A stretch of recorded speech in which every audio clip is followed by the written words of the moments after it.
Would have been too late. Thank you, locals. Reading your comments. I really appreciate that, guys. And that's why you're my locals audience. Smarter than the average bear.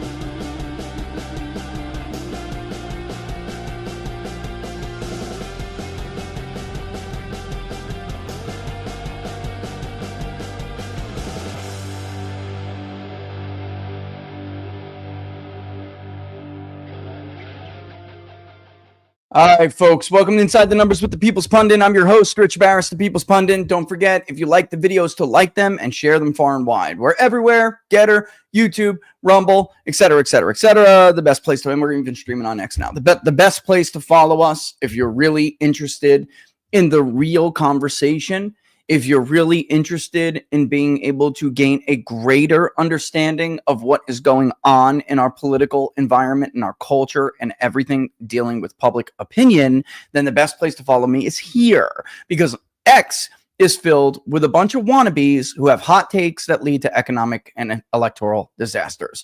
peoplespundit.locals.com, peoplespundit.locals.com. You guys might have seen I was a little bit fired up last night. A little bit. It's hilarious how people listen to you when they want to affirm their own views, but the minute you no longer tell them what they want to hear, they tune you out. So there was absolutely all the handwriting on the wall as to what happened yesterday. People chose not to see it. What did happen yesterday? Because there's all these excuses. Oh, it's just a blue state. Not true. I'm going to show you in a little bit. Even in Virginia, which of course is a blue state, it's not a fully deep blue state, but it's a blue state. There's still, and here's why, I'm going to blanket cover this BS excuse right now.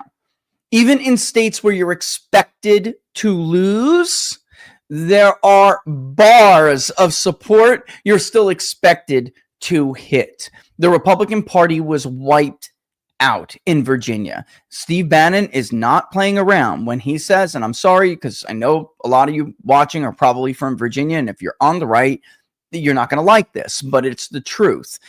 Republican Party is Dunsky for a while in the state of Virginia. All right. Poor Obenshain.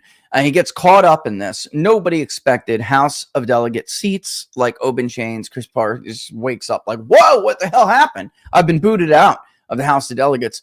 As the last count it was, locals, when we were on the way to the gym, what was it? Are we up to 14, 15 now? It was just below a super majority. Now, understand we have had off-cycle elections in the era of Trump in the state of Virginia. This eclipse Ralph Northam's what was a blue wave in that year in Virginia. It 100% does. There are districts, again, like I said, that nobody even expected to lose that are now gone. Democrats will mess with the rules. I already know what their plan is. They will redraw the state of Virginia to maybe one Republican seat. Maybe. They're going to feel so emboldened they may write every single one of you sons of bitches out of that state. And you would deserve it if you did. You better hope the Supreme Court strikes down Section 2 of the Voting Rights Act. You better hope that, because you're cooked. And even then, they're such spineless, gutless cowards that engaging in this kind of a fight with people who play for keeps, people who play to win, people who are aligned from top to bottom, which is something else we're going to talk about today, the donor class to the people on the bottom. You can't beat them if you are a spineless, gutless coward, which is what most of the Republican Party is. So don't get into a redistricting fight that you are not actually prepared to win. All right. And that's what Republicans always do. Play chicken and then end up like this, end up beating themselves. In New Jersey, all of Trump's non-white coalition has been squandered. If they didn't show up, look at Passaic, for instance. We were just going over. If you guys, I'm saying I don't want to choose. Now that I have two different relationships with two different very great vendors that provide real-time data, I don't want to pick one over the other. But if you do follow other people that have real-time analysis like we do, you will see that these are most definitely people who showed up in the 24 election and voted for Donald Trump, and they voted for Democrats. You could see it. So if they did show up, they voted against Republicans. If they didn't show up, it's because I'm going to say something that really gets right at the heart of all of this, because we're going to show you the timeline on where this sentiment began brewing. And I'm going to go back to spring of spring, which is really the moment where this started to happen. And people like myself and Mark Mitchell, we be kicking this stuff around. And I mean, you can see it clear as day in the data. All right. So, but before I get there, this is the overarching theme. Right now is fighting. And they're fighting because the right isn't really the right.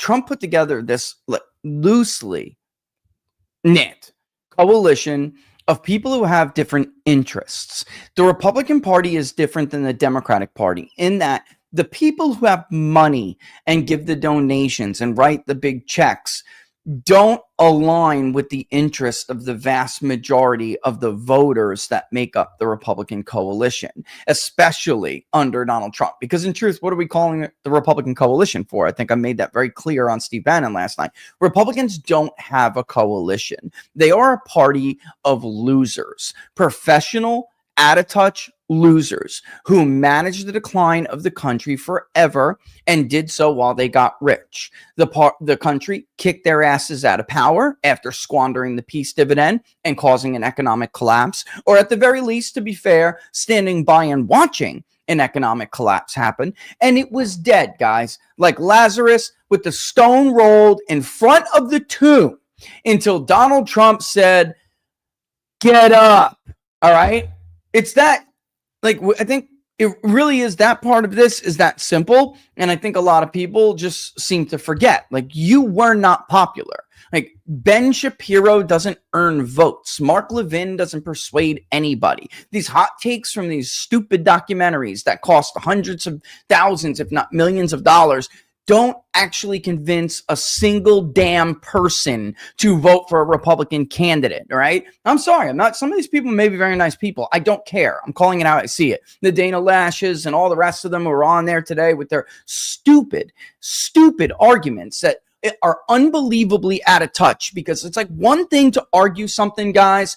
One thing to argue something when empirical evidence is not on your side. It's a whole different situation to continue to argue it when there is the wealth of data and wealth of empirical argument like there is, and wealth of empirical evidence like there is now that does not support that argument. So this is a topic for another show, where that comes from. But here is the overarching sentiment that led Republicans to defeat. And it is driven by this rift, because this rift has always been there, right?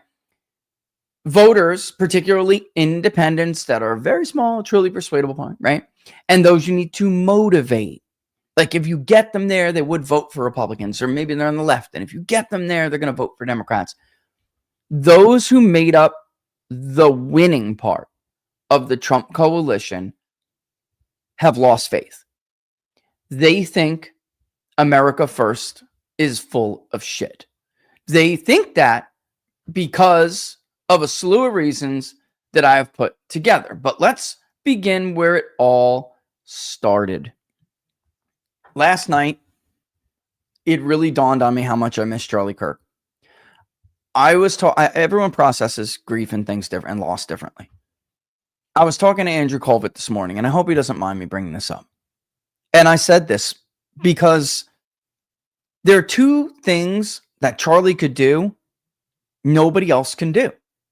And you can see it now. It's going to hurt the movement, the MAGA movement. All right. I mean, soon we're going to have to separate what is MAGA from America First, because all of these America Last, never Trumpers, fake conservatives have done something different this time. Instead of being at least somewhat honest and openly stating what they really believe about things, they co-opted MAGA, and now it's all around the president. It's definitely all in the Senate, and it's all over social media. No one really, again, no one listens to these people. Like I told locals this morning, like go look at Ben Shapiro's actual views, not his fake subscribers or old subscribers that no longer watch, or the bots that are driven and paid for by all of these people.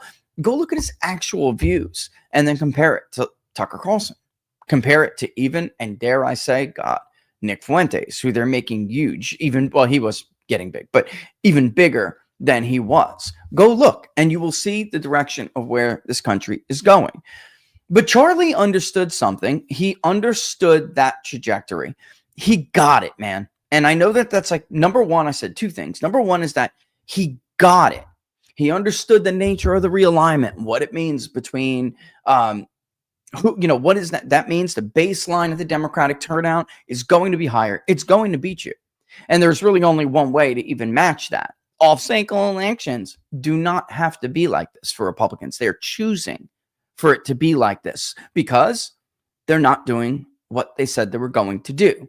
You cannot win elections without good signal, and you cannot win it without good infrastructure. But you have to have both. It doesn't matter how many ballot chasers you have out there if your signal is shit. And right now, the right, their signal is shit. And that is because they told the country they were going to do something, and they did not. And I'm sorry, but that is just true. And if you're a Trump supporter, I mean, you want to go ahead and argue with the 50-something% of every demographic that told us that Trump is, that the administration, not Trump. I mean, there is, of course, the responsibility that lies with the president, but the agenda has not been MAGA. We polled this question now like 4 months in a row, guys, and asked it in different ways. This administration has been too focused on old school Bushism and not enough on actual MAGA and America first. And some of that stuff dates back before the bombing of Iran for Israel. The first cracks began to show in the spring, and it wasn't that big of a deal until Mark Mitchell's right. Because I went back after batting some stuff around together. I went back and I looked at our polling. I looked at, his, we compared them. The young vote and the independent vote cracked first. All right. And what caused that? Well, I forgot. In my response to Matt Walsh, I quote tweeted him because he's like, look, I'm not interested in people who want to, argue about who to deplatform and who not. I'm interested in winning elections so we can affect change. And that is the right answer. But there is something more going on. By the way, all of Con Inc., guys, if you ever saw even their own viewers, and you're looking right now and listening right now, if you ever saw how these people would live, you would fucking vomit. They are living it up. They're eating good in not the hood. They're hanging out in Loudoun County. They pretend like they're Texas. They're not. They're fake as shit. It's unbelievable how good of actors. They're not talented in like persuasion or anything like that.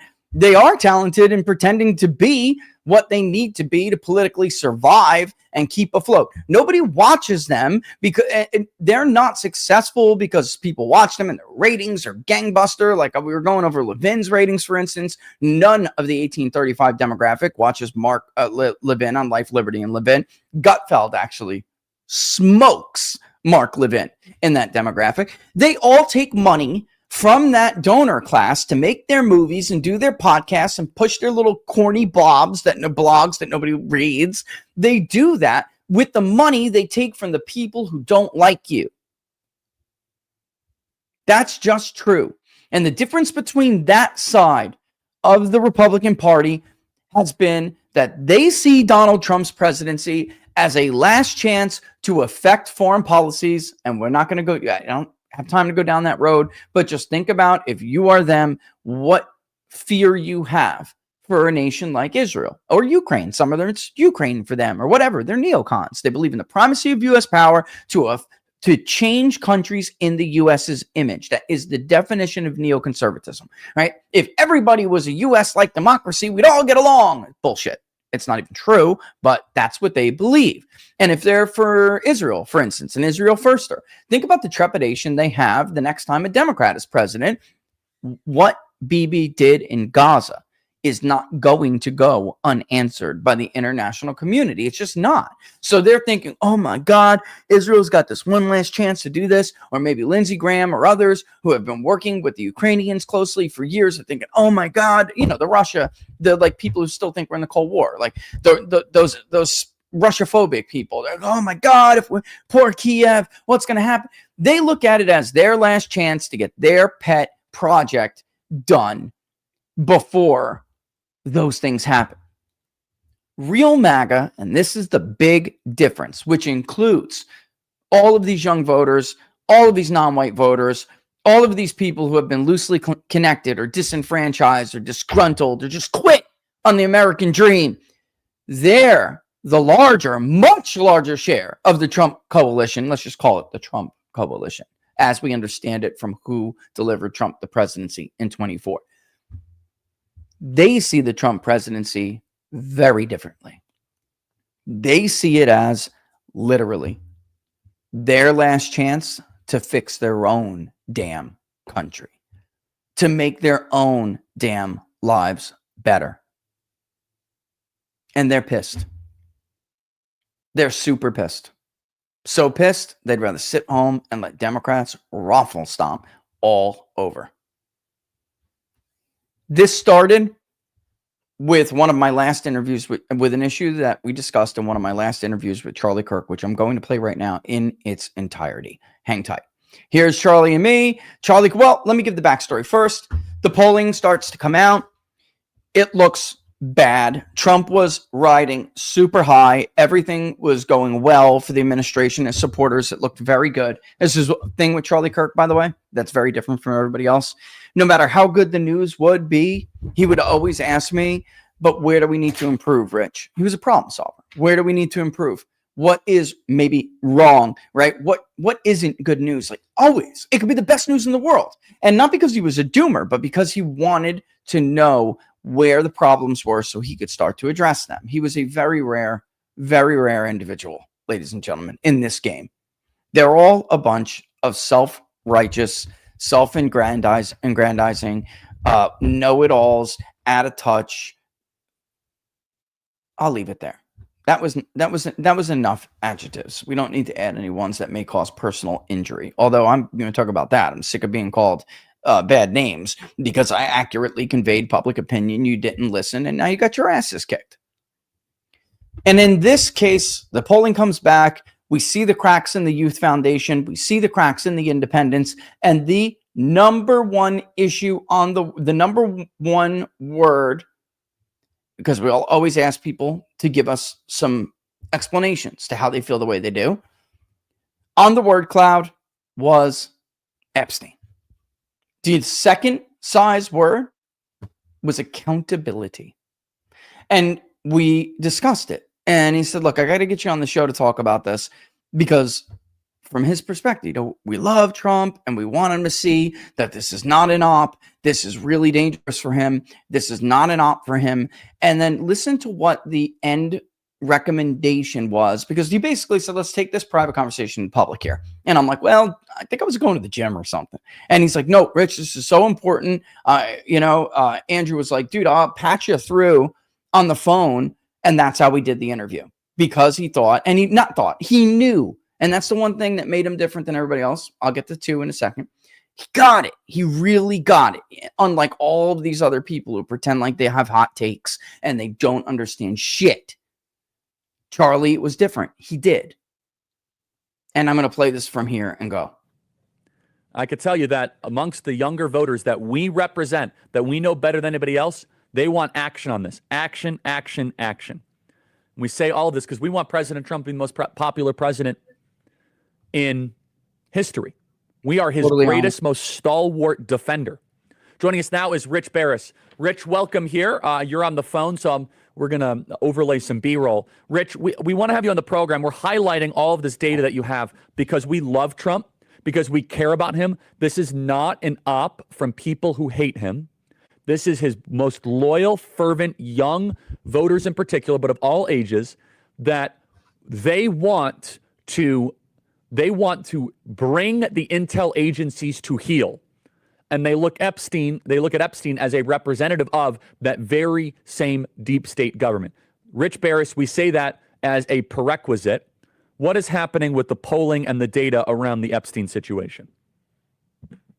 I think it's in. Thanks, as always, Charlie, for having me on. Yeah, I'm kind of en route from point A to point B, but I think it's important to repeat what you just said. It's not so much Epstein, the issue itself. It is a proxy issue, and I think that a lot of people have failed to understand it in that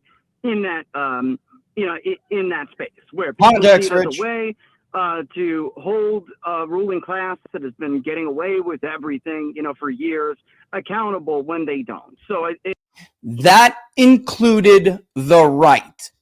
That included the neocons that are now in this rift with the party and steered this presidency off the cliff. All right, we're going to go in order here. I don't want to jump too far ahead. That includes when these people have no loyalty to the Republican Party, the way that partisans always blindly think voters who vote for them in one given election do. They don't.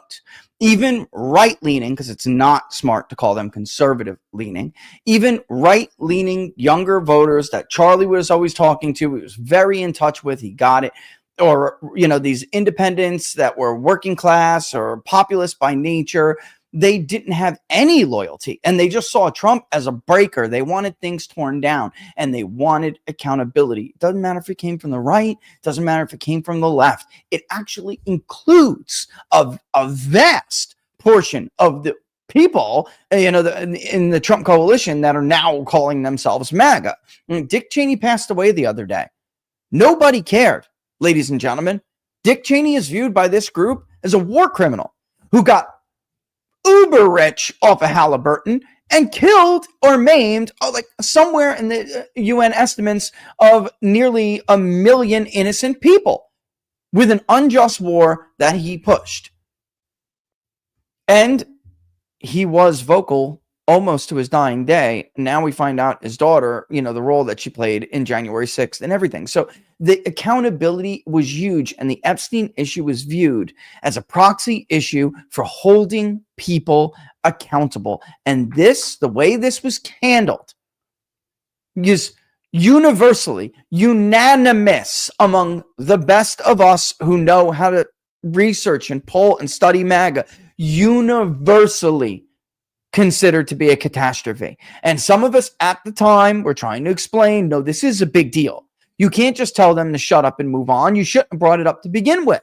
Now, there is a way out, but this is what you need to do. They didn't take that way out.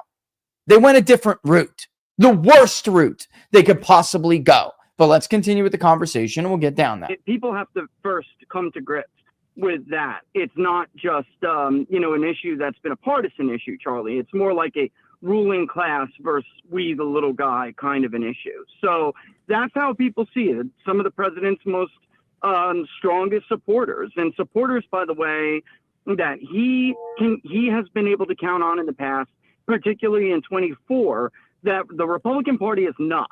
So in the polling that we did just release, I think one of the biggest warning signs is the decline among 18 to 29-year-olds, that young voting group that we highlighted so much on your show going into 24, that Trump was running so far ahead with this group compared to, even to Republicans who marginally improved, right? They did improve. They just didn't get all of that. They didn't squeeze as much blood out of that stone as Donald Trump did. And that was the biggest decline this month. Honestly, the reason why he didn't decline further, because in our poll, he only went slightly negative. It is the first negative that we've gathered from him this presidency. But I'm talking about overall. He only did because that was partially offset, and I think people need to hear this. Partially offset by a bump in voters who have a 4-year degree or higher. Stop. Okay. So this was the biggest warning sign. The biggest warning sign. Why? Because at the time I tried to explain this is what happened during COVID. You saw all of these polls put out, oh, he's at the highest approval rating he's ever been, or, look at how much better he's doing with 4-year degrees. The problem with that is these voters, which I'm about to say, are not supporters. They're not going to support him. They actually thought it was kind of funny. He was fighting with his base, right? They don't think anything or think much of the Epstein scandal because they're not that interested, or some of them anyway, are not as interested in holding the rich and the powerful and the elite scumbag predators accountable for the things and the crimes they've committed against the American public. Whereas the rest of his coalition that actually voted and would vote for him and Republicans were declining. And it was a trick. It happened during COVID as well. I'm not trying to name drop here anyone to shame them, but this is a great example. Will Chamberlain. He's falling for it all over. He did fall for it. Oh, he was, while Barnes and I were the only ones on planet Earth trying to explain at the time that this was astroturfed. It isn't real. That support isn't real. You're hurting among your actual voters, and you're going to pay for this. This could take your presidency out. People like Will Chamberlain were like, well, I don't know what you're talking about with the polls. Look how great they look. He's not somebody who understands the coalition, and there are just so many talking heads that are like this. You were giving away. You were risking the loss of support among people who actually mattered. For those who were fair weather friends, fleeting supporters. And that's exactly what happened. All right, so just continue until we get to the end here. Those voters still tell us that they will vote Democrat in the 26th midterm election. This is a temporary bump among people who do like to see things, like interventions. They do like to see, him take the posture that he has been taking. So he's being rewarded by that, but it's not going to earn any votes. Here we go. Okay. So, and again, this is what? Can you get the time on this here? I believe this was because I'm not going to play the rest of that anyway, July 16th. So we're already beyond. That's right. This was the July poll. In May was the first, time. People, he was still above water, but he was like, look, can you do us a favor? And, voters are basically saying, can you do us a favor and just make sure you don't forget about this? Just make sure you don't forget about that. And, it was already a little bit wobbly, but then came this issue. And at the end of the interview, Charlie completely agrees. We said, look, just say, all right, you're right. Mishandled it. Look, these files have been messed up by the same people who did the Russia hoax, right? And we want to pivot to new things. We want to pivot to domestic issues and go from there. But that's not what he did. What did he do? What direction did the administration move in? They bombed Iran. So put it together in your heads, folks. Try to pretend like you're just a normal average voter. You're not a partisan who likes to watch shows like this all day. First, there appears to be a cover-up with the Epstein files. And I'm not saying there is. Put it in your mind. Try to think and put yourself in their shoes. That cover-up seems to benefit who? And not just who, but what? An element of the cabal, no matter what you want to say or how you want to put it, but an element of the ruling class that, again, appears to be getting away with everything. Trump threw it at them. He said, it's a hoax. These people who are questioning this, they're not real MAGA. Then, very shortly after, the people who appeared to have gotten their way wanted to go and start another war. And while Donald Trump acted with great restraint, which brings us to the second thing nobody can replace him with. While all these people were banging the war drums and trying to get Donald Trump not to just bomb 3 facilities in Iran, guys. There was a full-on campaign to regime change, and it was working. Until, as the vice president admitted at the Ole Miss event just a few days ago, certain people got him to see the light. And one of them, who played a huge role in this, was Charlie Kirk. I hope he doesn't mind me saying this, but I remember the vice president saying, Rich, I know, we get it, we understand. I really think, and he couldn't say obviously he had to be careful what he was saying. But I think once this is over, everyone's going to come to realize that the president showed great restraint here. It didn't matter. I mean, maybe he did, maybe he didn't. The next 3 weeks were dedicated to that on the White House schedule for all to see.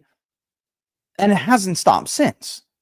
It's gone from, Israel, the ceasefire comes and they break the ceasefire, to fights with India, which, by the way, Dinesh D'Souza is bringing up, like, yeah, somehow a guy who went on a podcast and said something about Indians would cost Indian support, not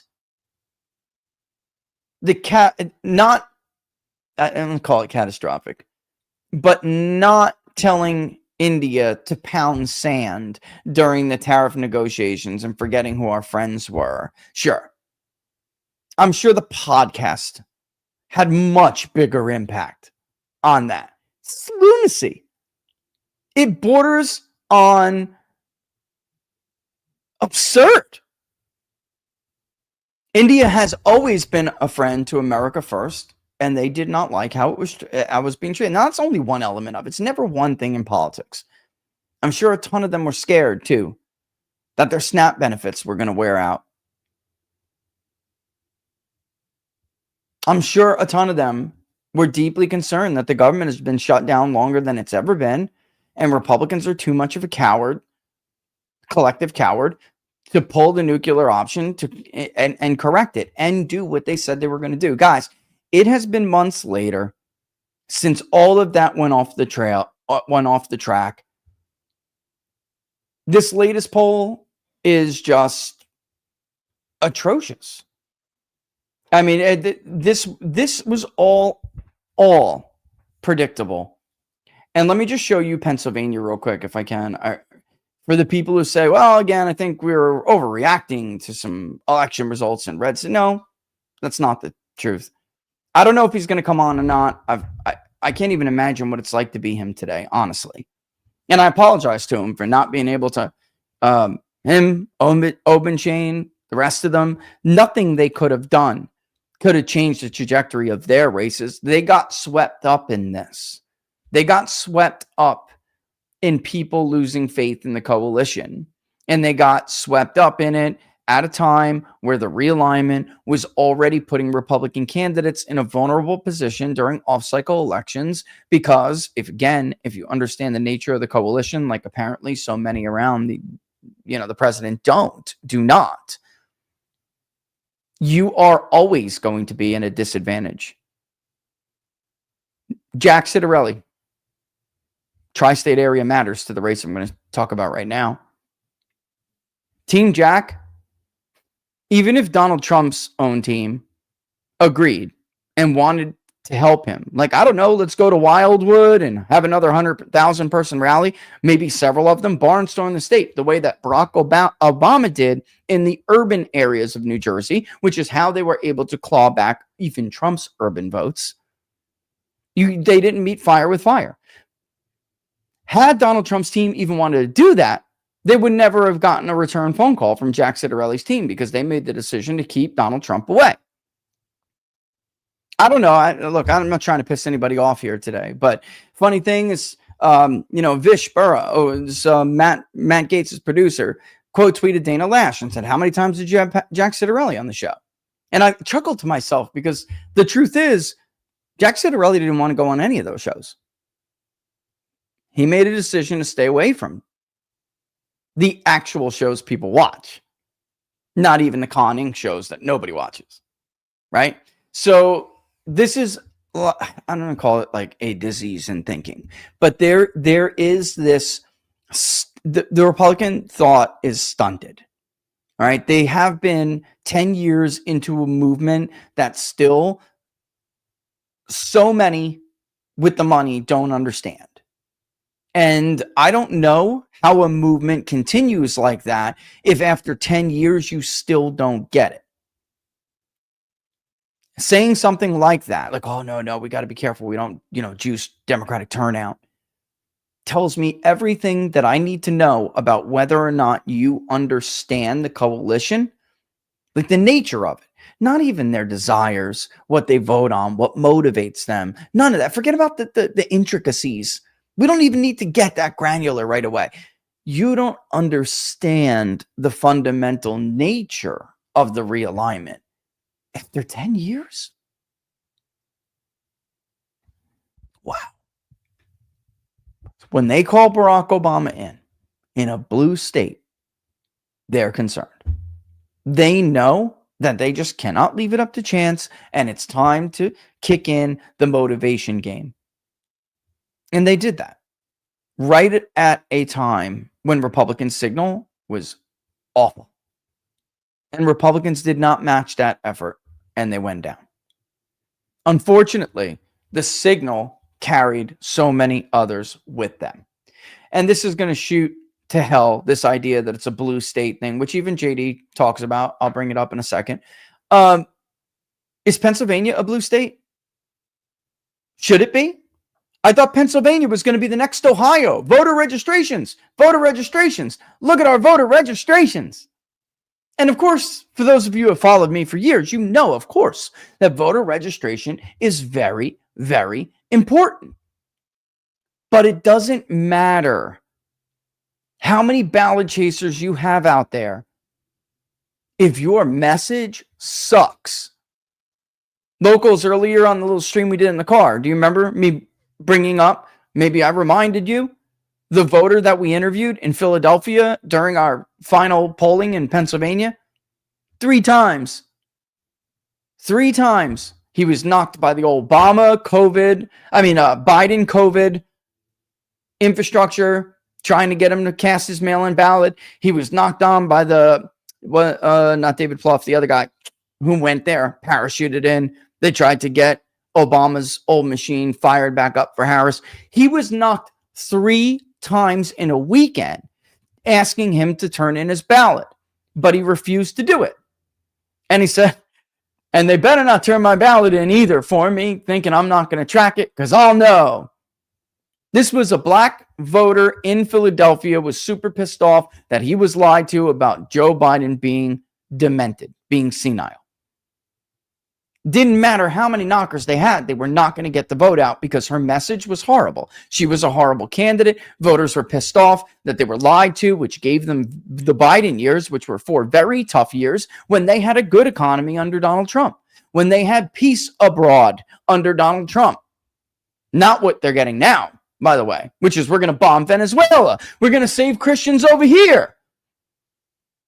We're going to help Israel create their master plan. We're not going to do all this. Meanwhile, those very voters who may have even said, not only am I not going to vote for Harris, shit, I'm going to go and vote for Donald Trump. They're wondering what the hell happened to America first. Here's Pennsylvania. Let's draw our attention, very sadly, to Bucks County. There is the margin in Bucks County. And I should take a break here to give him a good old puff, but I'm not. We'll see if he comes on. We'll see if he does not. But I'm going to tell you a story about all of these blue states that just, they're just blue states. This wipeout wiped away local officials, Republican officials, some of them, by the way, as MAGA as you can get, who have been serving at the local level for years.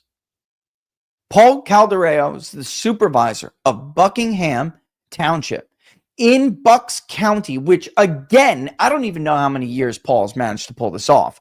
All right. But he can repeatedly gets, it's year after year after year, and he just got it again this year, cited as the best township in Pennsylvania to live. It was it was an area which we focused on hard during the 2024 election, if you guys remember, because you have Buckingham 1, you have low, and Buckingham 2, lower, right? Lower 1 and lower 2.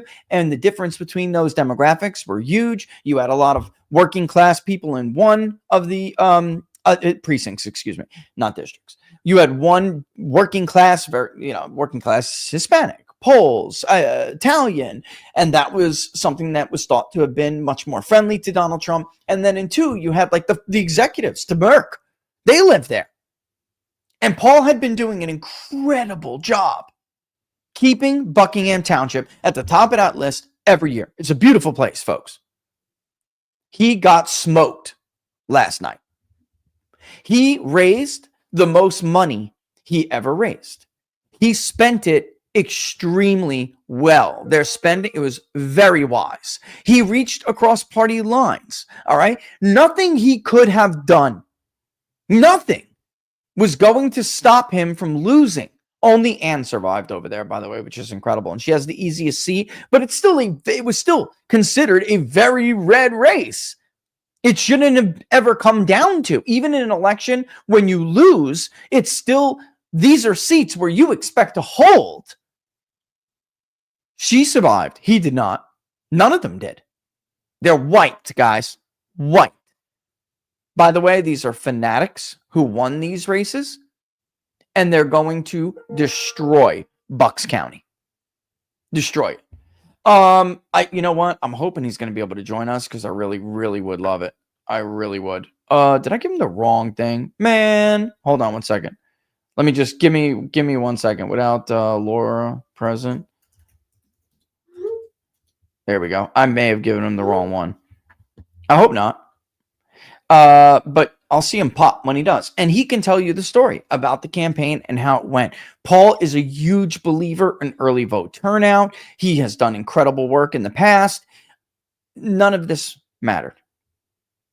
None of it. Bucks County is now back to being blue by 12.1 points after Donald Trump. And by the way, McCormick did not carry Bucks County.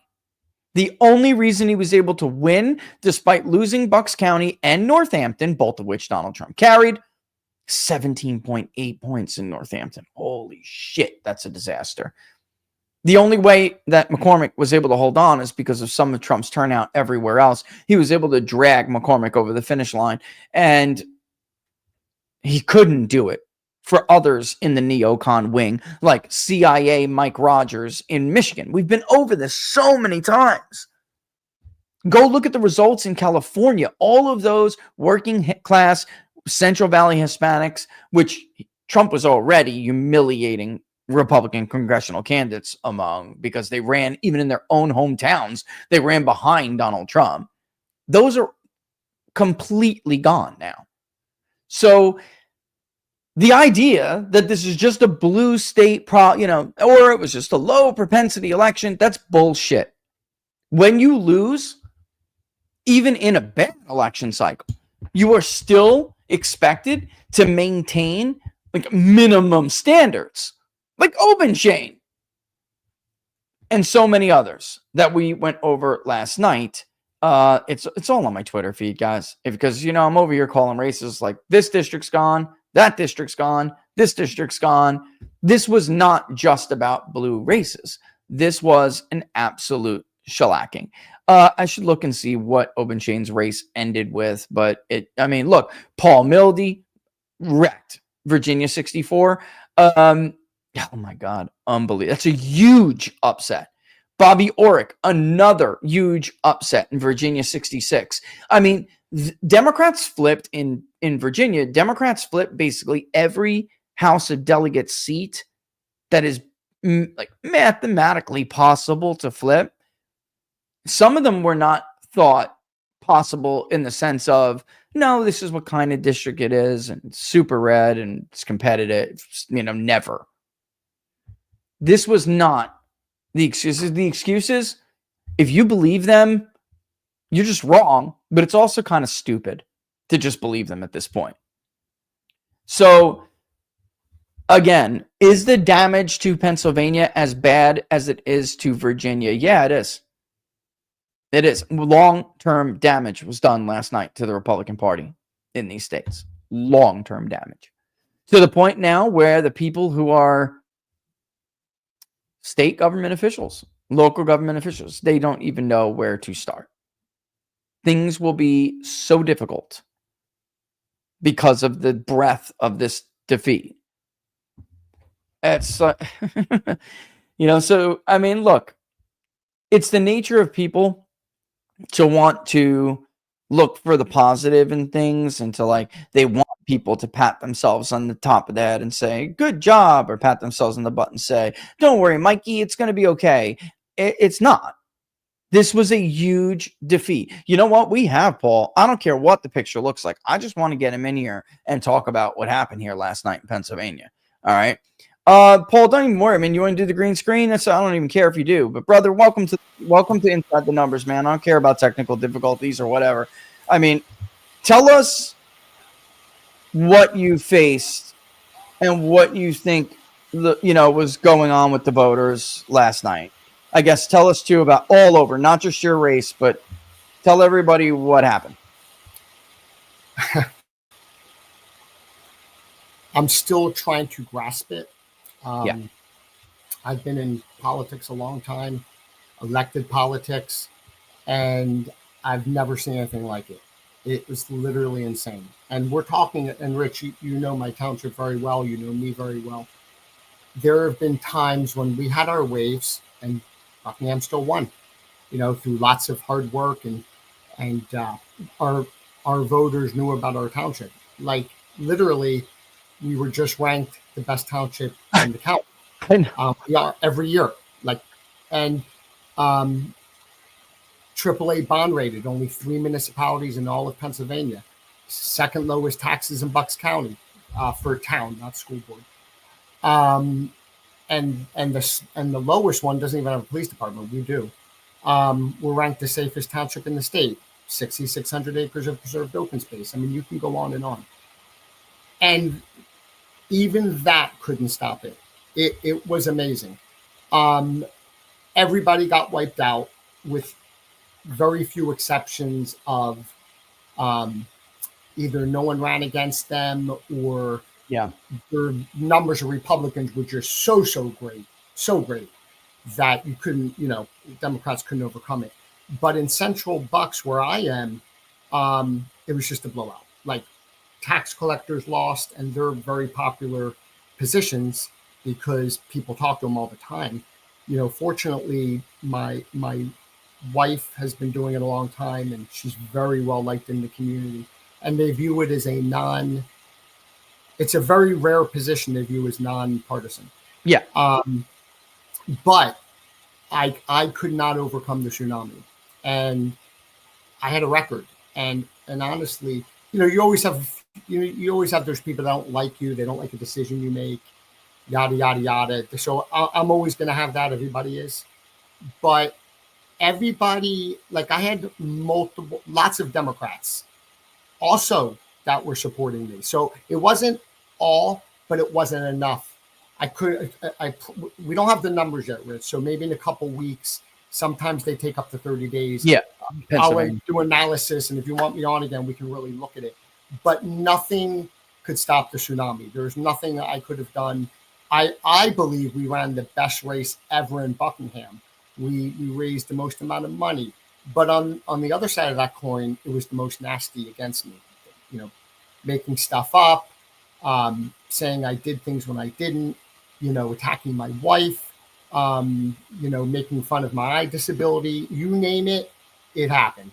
And I still couldn't overcome it. It was literally insane. And you did, to let your audience know, we talked privately, and you told me about this. You might even have told me this when you didn't even have the polling out, and you said, dude, you're not going to believe what I'm saying. Yeah. And this is before you said red flag with the Epstein thing. You were just doing the polling, and I think you told me then, and I'm like, really?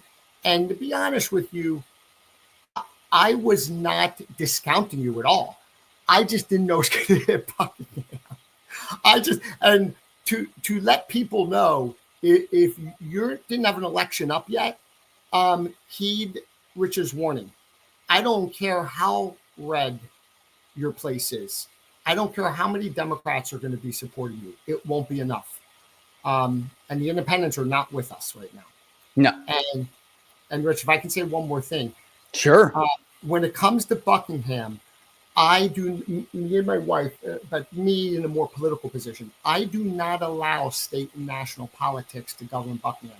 Sure, you could look at my environmental policies and say, wow, he might be a Democrat. But you can look at my police policies and say, and Rich, you know Buckingham, you can say, wow, they're totally Republican. Yep. I do what's best for my township. And Democrats know that because they know me over the, 30, almost 30 years. But they wanted to send a message. They didn't care. I had people say, Paul, I love you. You're doing a great job, but I just can't because of Trump. And I'm like, oh, what a promotion. So, and that's what happens. And I saw that during they're mad at him right now, Paul. Like, this is what people don't seem to understand. All right. And especially Trump's most loyal people. And that's all great, but they don't understand that it takes other people to win elections. And they gave you a chance. They believed you. When you said America first, they believed you. You broke their heart.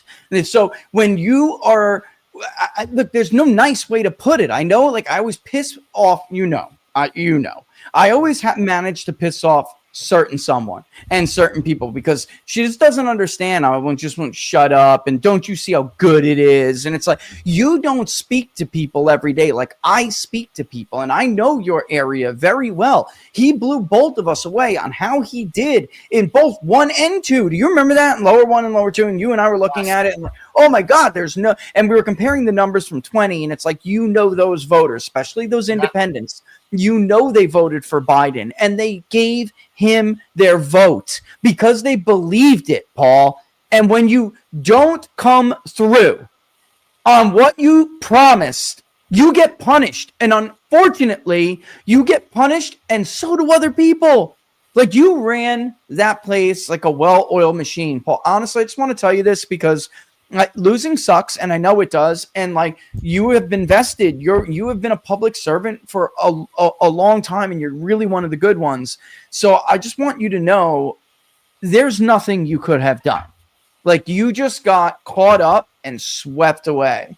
There's nothing you could have done. I mean, I hope you believe that because I know you're a visionary when it comes to campaigning, and folks who are listening, I'm telling you, there are very few people who identified early what Republicans did not have that Democrats had and have been at the tip of the spear trying to convince Republicans you must change. This election day vote has to change. And you're from a state where there wasn't even this huge tradition or history of early voting, but you knew it right away. You understood what people felt like they needed in order to rest easy at night and cast a vote for you. You truly are one of the people who gets it. And but there was just honestly nothing you could have done here. Rich, I want to tell you something else. I don't want to use the B word, but well, I want to tell you something interesting. So the audience, Rich and I, over the last couple of years, have been trying to work things on getting the early vote out. Yeah. And Rich, I'm sorry. I hope you don't mind me. No, not at all. Go ahead. Okay. And I'm not, brother. I am done with I am done with the. I don't want to call them secrets, but it's all these things you're not supposed to say publicly. I'm so done with that shit, Paul. I really am. All this norm that's in our business. It's designed to protect losers, and I'm over it. I'm just, I'm over it. 100%. And so Rich and I, through some of his ideas, some of my ideas, came up with this program that I would still love to do, And Rich, this is kind of a bittersweet thing. It actually worked. So, it's bittersweet. So we started doing where you can get it, brother. Yep. And Rich and I wanted to test it in Bucks County over the last couple of cycles. And it's actually been working. And just to give you, and listen, I'm not taking away from any hard work of the people of Bucks County on the Republican side who knocked doors. I'm not taking that away. But there was a couple things that we implemented. So just let people know, in 2023, there was 50,000 and change early votes applications for Democrats, and there was 12,000 applications for Republicans. It was a killing. Now this year, and these are just rough numbers right now, 53,000 and change. So they did a little better, but the Republicans went from 12 and change to 28 and change. We got exponentially better. And we were super excited. So we actually got the applications in. We actually were doing great with the return of the ballots. When I heard a little bit after 8 o'clock what my deficit was with the early vote, I was like, there's a path, but it's going to be really hard. That's how brutal it was. So the bittersweet thing is, Rich, the stuff that me and you've been working on has been working, but it wasn't enough. Can you please put down, and I know you're a realist, right? Can you assist me here in a moment to help put down the idiots who immediately go to Twitter and start screaming about voter fraud because of the early vote? It's absolutely absurd. You just lost. All right. Is there fraud, guys? Yes. So I'm going to give you an example, Rich, to your question. When I looked at the early vote, right, not election day vote, the early vote came, I saw the differential between me and my wife. Okay. If there was fraud in a big sense, of course you can maybe find one or two things or whatever. Yeah. But in a big sense, the differential wouldn't have been there. In other words, my wife would have been doing as bad as I was doing. And my wife was doing exponentially better than literally everybody else on the ballot.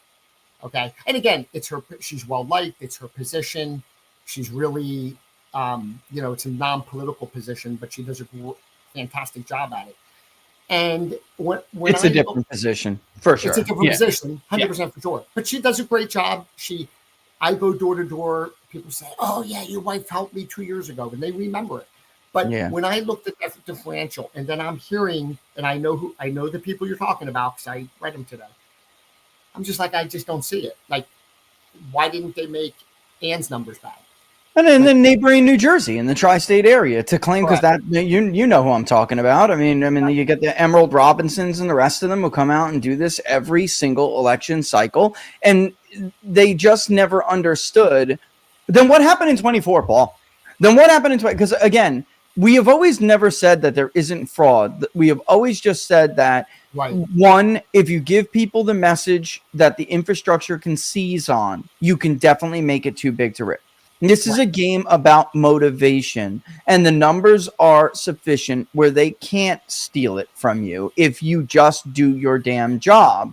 And they did in 24. And by the way, Democrats everyone acts like, and I tried to say this before you came on, everyone acts like we just had this incredible ground game. And it's like, Republicans improved, but Democrats still had a better ground game. It just didn't matter because the product they were selling wasn't a good product. In this case, the product Democrats were selling was across the board. Republicans lied to you. America First is a scam, and that's it. And we're pissed at Trump. He's doing tariffs. They're hurting these people. He's bombing this country. He's doing this. What he's not doing is making your life any better. And at that point, if you're especially an independent in Pennsylvania. So people, if you don't know, there are high percentages of actual partisans in Pennsylvania compared to a lot of other states. So you're looking at 14, maybe 18% statewide. That'll actually be non-party affiliated, not the exit poll. I'm talking about voter registration.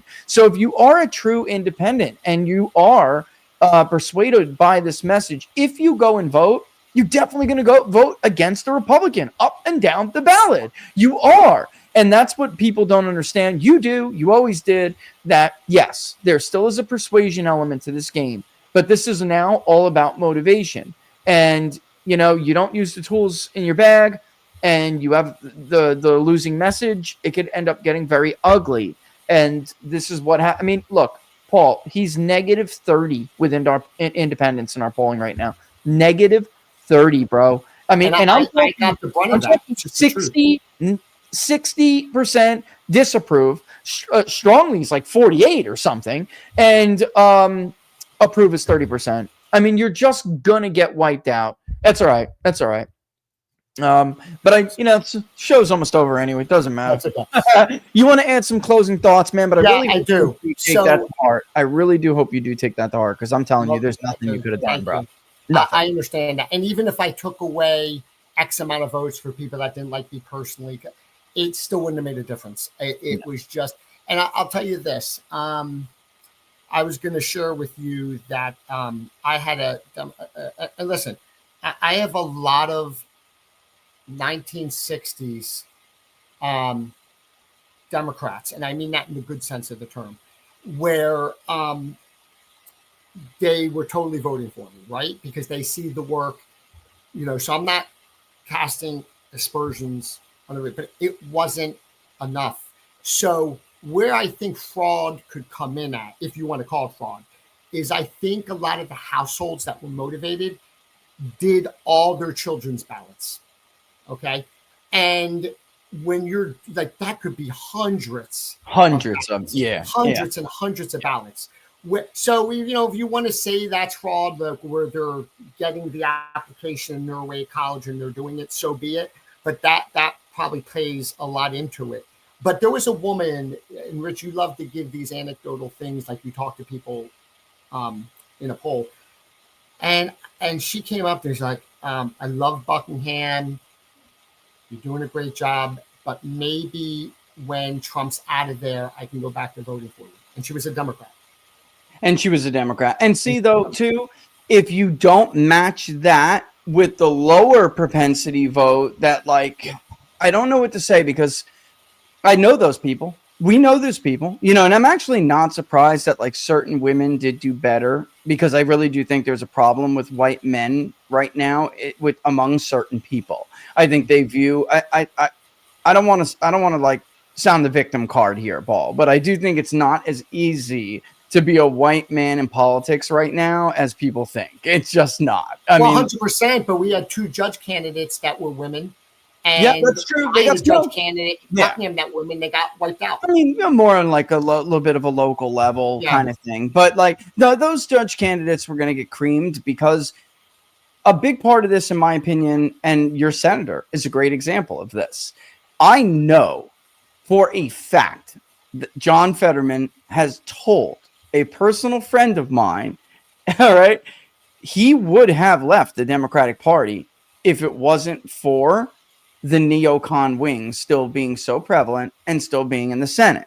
So, like Pennsylvania, how many Fetterman Democrats would Republicans get if they completed the realignment? But instead, they're not. And honestly, you could have done it quiet without any turbulence whatsoever. If you didn't give them so much control over the agenda. And they did. I'm sorry, but that's just what it comes down to. They did. I mean, people in Pennsylvania are some certain kinds of Republican voters, and certainly older 1960s Democrats, like those kind of, or at least ancestral Democrats, are probably having PTSD over, like, what are we doing? Like, no, not again, not another Republican administration that tries to crash the economy. And I'm not saying it's real. I'm saying this is the perception, and and also, start new conflicts everywhere. We're going to go bomb Venezuela tomorrow. We're going to go, and by the way, I think it may actually come tonight, right? Or tomorrow night. I can't, whoops, wasn't supposed to let that out of the bag. Oopsie. You know what? I don't care. I hope I did, and now they don't, I mean, I'm serious. Or say, and you're a Christian, I'm a Christian. I would love to go save Christians in all over these parts of the world, Paul, but if we became the Christian police and ran all over the world, we would never, it's not possible. How about just have a better immigration policy that lets in people who share our values, as opposed to the one we have now, which lets in everyone that doesn't, and ends with Zoran Mandani as the mayor of New York City. Can I get your views on that before? Yeah. You and Robert Barnes made great points in your own ways. You did a little stream earlier, which I was on. I heard you. Oh, cool. and Robert Barnes, I heard that. Robert Barnes did a post, and basically what you said, but in a different. And the very first paragraph, he said, it doesn't matter. They nationalized the election all the way down the ballot. Everywhere. They nationalized the election. So what they did was, It doesn't matter if you were a good candidate. It doesn't matter if, as a elected official, you had a great record. He literally said that. I felt like he was talking to me. It doesn't matter. It was red, purple, or blue area. It was all the same. And then he said something else. He said, sorry, now I forgot what he said, but he was talking about it doesn't matter what happened. You were getting wiped out. You were all, then I know what I was going to tell you. This nationalization thing, there were signs around the county for our sheriff. He was an excellent sheriff. The guy running against him has literally no law enforcement experience, none. They put signs out that said, Fred is friends with ICE, things like that. It was, we thought it was a joke at first. It was all over the county. They nationalized the election for DA and sheriff. And guess what? They got wiped out. So in Buckingham, we did a little better. We did better than the county, but we still got wiped out. They were getting, now listen, we have a 10,000 registration advantage. Republicans do 10,000. You know what they lost by? 28, 27, 25. The DA lost by 20,000 because she's the most popular of them. 20,000, but we have a 10,000 registration advantage. That's a wipeout, Paul. That's a wipeout. Yes, that's it's a wipeout. That's crossover and independence. I mean, there's no other way to get there. Let me just read this list, okay? People are always like, what are you talking about, Rich, right? I wrote a few things that people have said in polling. All right, Paul? America first and foremost, right? This is what was voted for versus what the perception is. All right. America first, Israel first, or Ukraine first, or Israel first, Ukraine second, right? And now Venezuela, right? All of this. We are going to put corrupt politicians in jail. They pulled the Epstein crap, built ballrooms, had the 747 jet thing, billionaire crypto payoffs, and there's even circulations that he seriously could pardon Sam Bankman-Fried. Okay, so like I'm just telling you things that people have cited to us. No more foreign aid to unfriendly nations abroad. Yet, billions gone to Argentina, including the beef issue, right? 400 billion plus to the rest of the world. Support for Ukraine. Donald Trump said, I will end the Russo-Ukrainian war with a phone call and in 48 hours. And Lindsey Graham got him on board with this idea of sending money. Now, people don't even know how much money we sent to Ukraine. All they can remember is that Donald Trump went from saying he was going to end the war to being like Lindsey Graham and cheerleading for it. Meanwhile, nothing is going on. No more stupid wars. One person even put it in quotes. Okay? Yet, Israel, Iran, Venezuela, Ukraine. I mean, come on, man. I mean, this is unbelievable. What on earth? What? Oh, yeah. And then we're going to punish. I mean, look, they act like the Epstein thing wasn't a big deal. And they didn't. Bro, they weaponized the Epstein issue. They got people hyped up over it. It was the beginning. Mark Mitchell and I were like going over stuff. It was the beginning of the cracks in the foundation with all of the youth vote gains that he had made. I played a clip before with Charlie. It was one of my last interviews publicly with Charlie. It was a huge issue. All he was hearing about from these kids was Epstein. MSNBC guys talked about it for like a month straight. You don't remember that? It's like partisans have a way of like stuffing things in the back of their minds and like, compartmentalizing things and trying to reduce how big of a deal they are. But for Epstein, to them, it was always this proxy issue. He promised we were going to hold the powerful accountable, and that didn't happen. And it's just, I don't know, because people are like, oh, don't you think you're overreacting? Well, don't tell me I'm overreacting. Go talk to them. And now look at these results, because it wasn't just New Jersey. It wasn't just the blue state. You got creamed everywhere. And don't discount another group, Rich. And I know you're not. I'm saying in general. Yeah. Besides the MAGA base, that could have been any political affiliation. Besides, that's right, by the way, super conservative Republicans that might be upset at Trump. Don't discount the typical Republican that, I'm just going to use me for an example. Oh, I think our township is great. I'm going to vote to keep it that way. A lot of them weren't there either. Now, these are general statements. I have great people, Democrat, Independent, Republican in Buckingham. That's not a disparaging statement. I'm talking about in a general sense. It was enough of those people that were like, I live in a nice township. What do I need to vote? And that happens too, even county up, by the way. Even county up, our DA, our sheriff. It's in Virginia and in New Jersey too. You can see. I'm sure you guys will go over your data and you'll see it. Even those like I guess what are we going to call them? Just like traditional, typical Republicans, and they even have high propensity vote records. 3 out of 4, 4 out of 4. They didn't come, Paul. They did not. Did not come. So, and Democrats, they did. I mean, the disparity in New Jersey was gross. Before early voting even ended, of course, guys, Democrats are going to have an advantage. The question is how much and how big. What is the share of your base versus the share of their base when you're looking just at 4 out of 4, just at 3 out of 4? And then even at the end, you could see Democrats eclipsed in Virginia. Democrats eclipsed the first-time voter with Republicans who were actually, there was a one bright spot where you could see that. But it was way too much. We were only talking about like 5,000 votes, like it was. So Democrats didn't do fantastic, but we just saw Republicans in those areas anyway do even worse. Green bag, honey. Plus you came in, give me the key sign. Like, where are the keys? Are you just going up the road or what's your plan there, beautiful? Give me some whatever. Normally I'm off the show by now. Nico's getting the baby and I am getting the girl. You spoil. Anyway, normally I get off by now, so I'm just literally asking what they're doing, or at least I have to on days when the kids have to be picked up, But I mean, look, I don't want people to listen anymore to those who say, "Oh, they were just panicking," and I mean the stupidest things that come out of his mouth.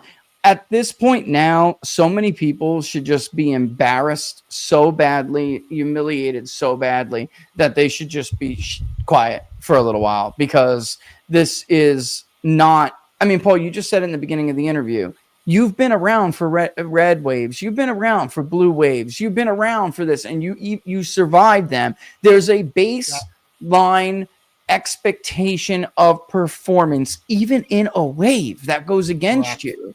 And this was not that. This I've never was seen anything like this. And the Republicans better wake up. I mean, I hate to say it, and I think it's unfair to throw everything on the president. Of course, I'm not trying to do that. I'm just trying to say, because I actually blame the Congress more, and that's like ultimately what it comes down to. His biggest enemies are people who pretend to agree with us and hold our values, and they don't.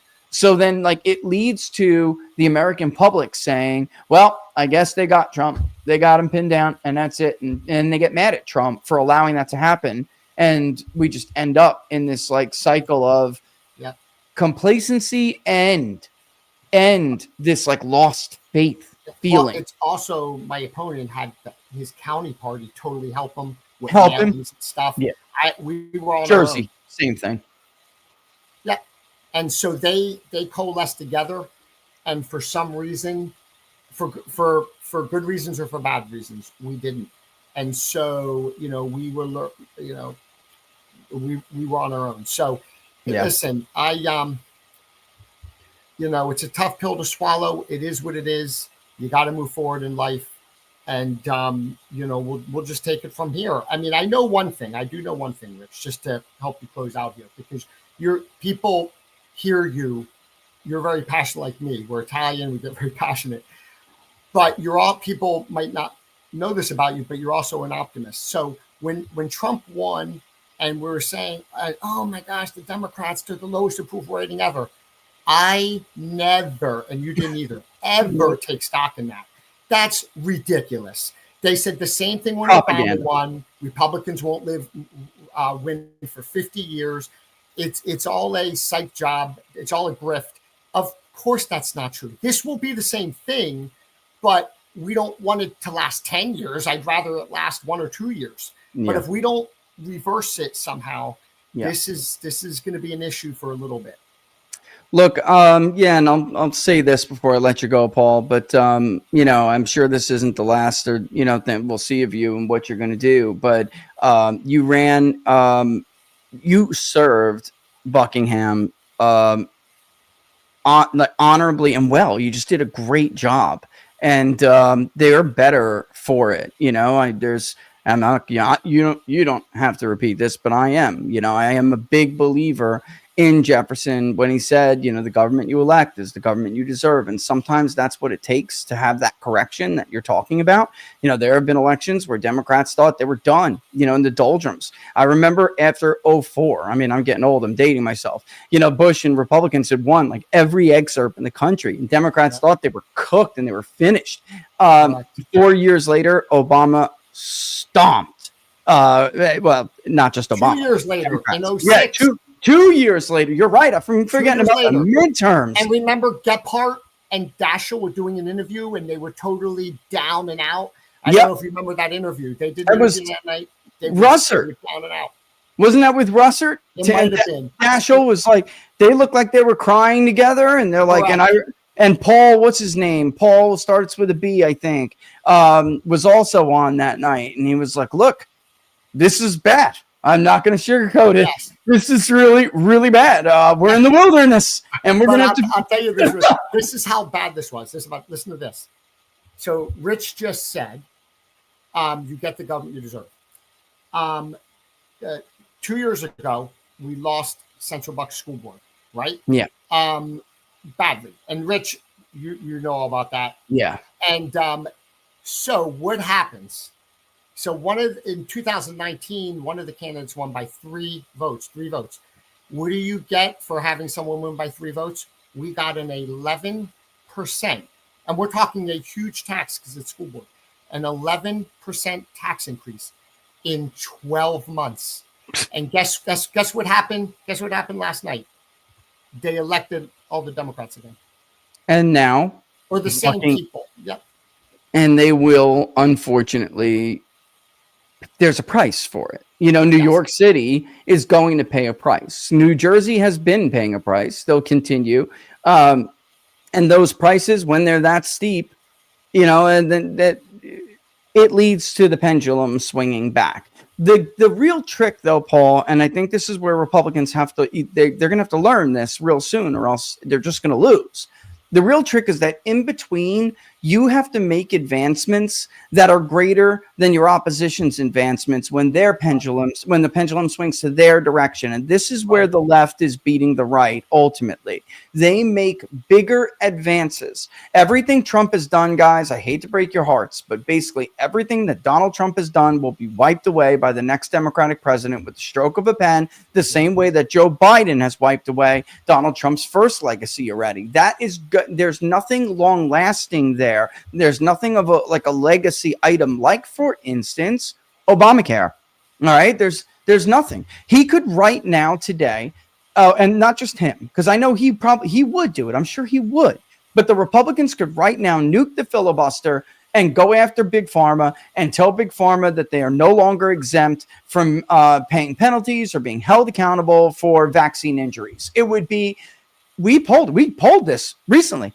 This is over 3/4 of the country who want that done right now. Super big win. They could enshrine it in law, not a pen, a memorandum, a presidential directive, an executive order. They could enshrine it and codify it into law and start to begin to turn the ship around. But they don't do these things. But Rich, you don't see that in their grift articles. So you see, the country doesn't like this.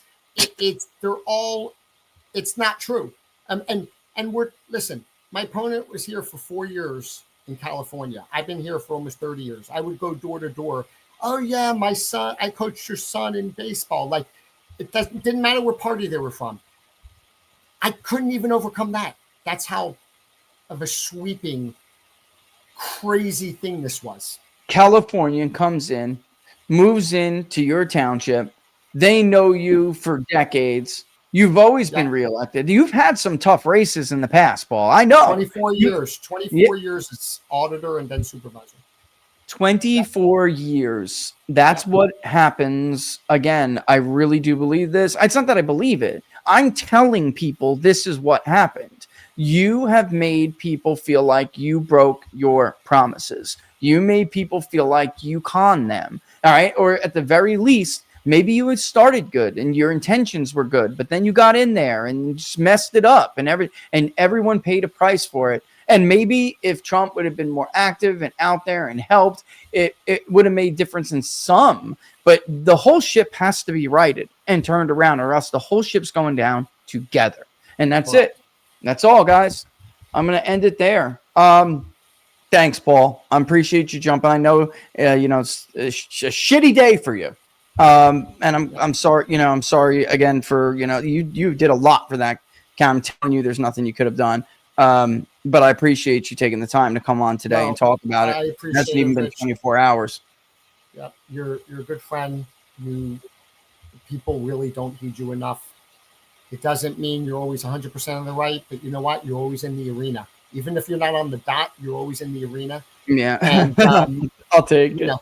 I've tried to heed the things you said, and what are we going to do? We're just going to have to move on. We can't. Let me tell you something. One of my favorite quotes in the Bible is the book of Sirach, which is in the Catholic version. For gold is tested by fire, and the heart of a man is tested in the furnace of humiliation. And you just have to accept that and go. And remember, Jesus was literally rejected in his own hometown. Yeah. He was literally cast out in his own hometown, and he created them. So if I can't handle this, and I'm not saying it's easy, I have to remember what our Lord and Savior went through. I wish I had those words to give to you. I mean, that was great. That made me and everybody else, I'm sure, feel better. I'm serious. Because that's the way of the world sometimes. It unfortunately is. And even Christ, had to deal with it. Yeah, Paul, I will talk to you soon, brother. Again, give your family my best. All right. None but love for you guys. I'll see you soon. Okay. God bless. Paul Calderay, ladies and gentlemen. I'm telling you guys, it was absolutely nothing. These local levels that loss could have done. We could go through them in Virginia. There's so many. I have to go and put it. I mean, Bobby Orrick is like, how did that happen? These guys are gonna some of these guys on election day. I'm not saying all of them, but maybe maybe Paul in Virginia, not that Paul we were just talking to. Some of these guys are so safe. Or thought to have been safe, that they're in office for a long time. That's not this Paul. He did not do that. He was a campaigner. He was a grinder. Paul Calderay, we just had on. But some of these other guys from the House of Delegates in Virginia and stuff like that, they've been around a while. You're not glued to election day results. You're in an R+20 district and you're like, I'm going to bed. And then you wake up and you're like, what the ever-loving F happened here? What happened? So don't let people tell you that this was not significant. It's just a few blue states. Pardon my language here, children in the room, that's bullshit. All right. And one thing that I have mixed feelings on it. Okay. Because it's good that it is at least a start of a wake-up call. If you're a Republican, you want to see this. But at the same time, there's the order in which he did it makes me super nervous. So here's JD Vance. Here's his response. And before I show this, I got a lot of calls this morning.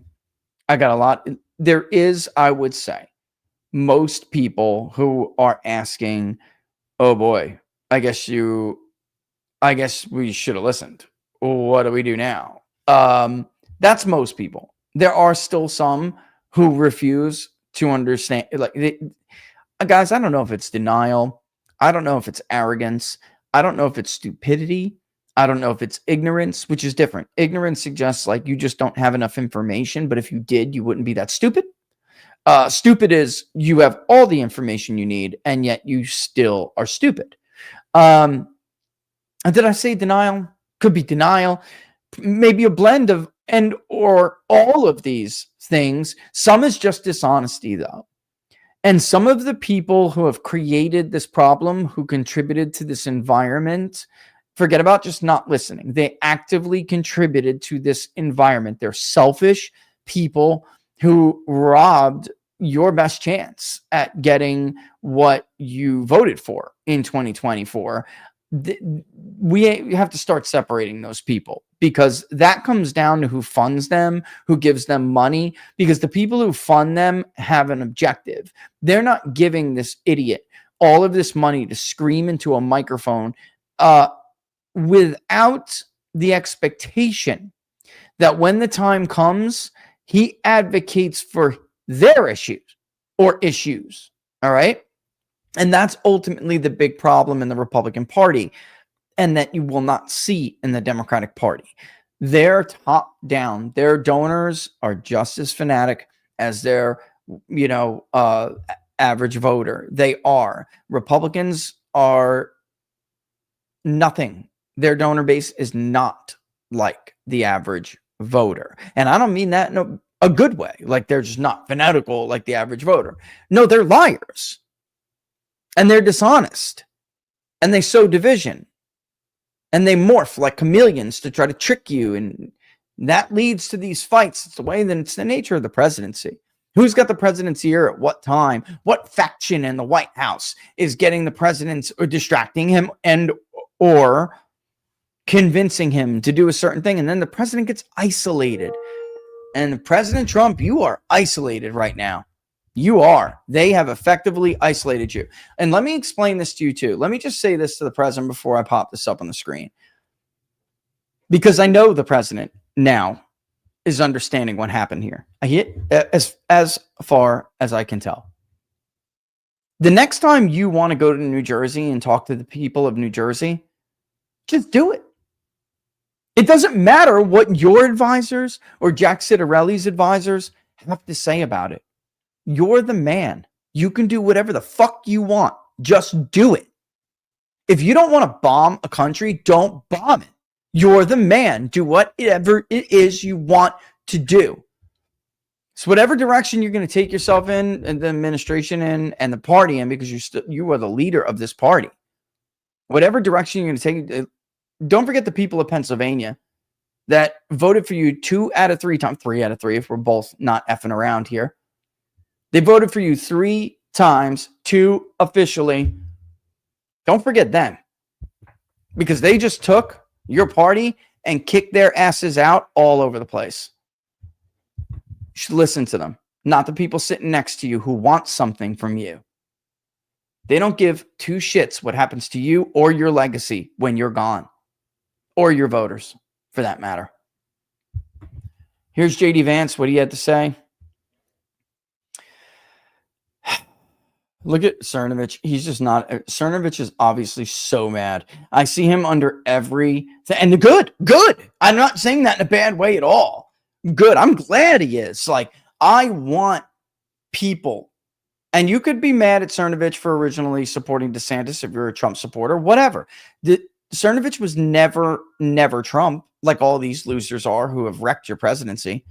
Cernovich just honestly believed in the beginning that maybe DeSantis could win more easily. The minute those of us, because he's a listener, by the way, convinced him that couldn't happen, plus that was going on right as DeSantis reacted to the indictment of Donald Trump and made that little smart-ass comment. Once he did that, Cernovich was off. He was gone, and he was back on the Trump train.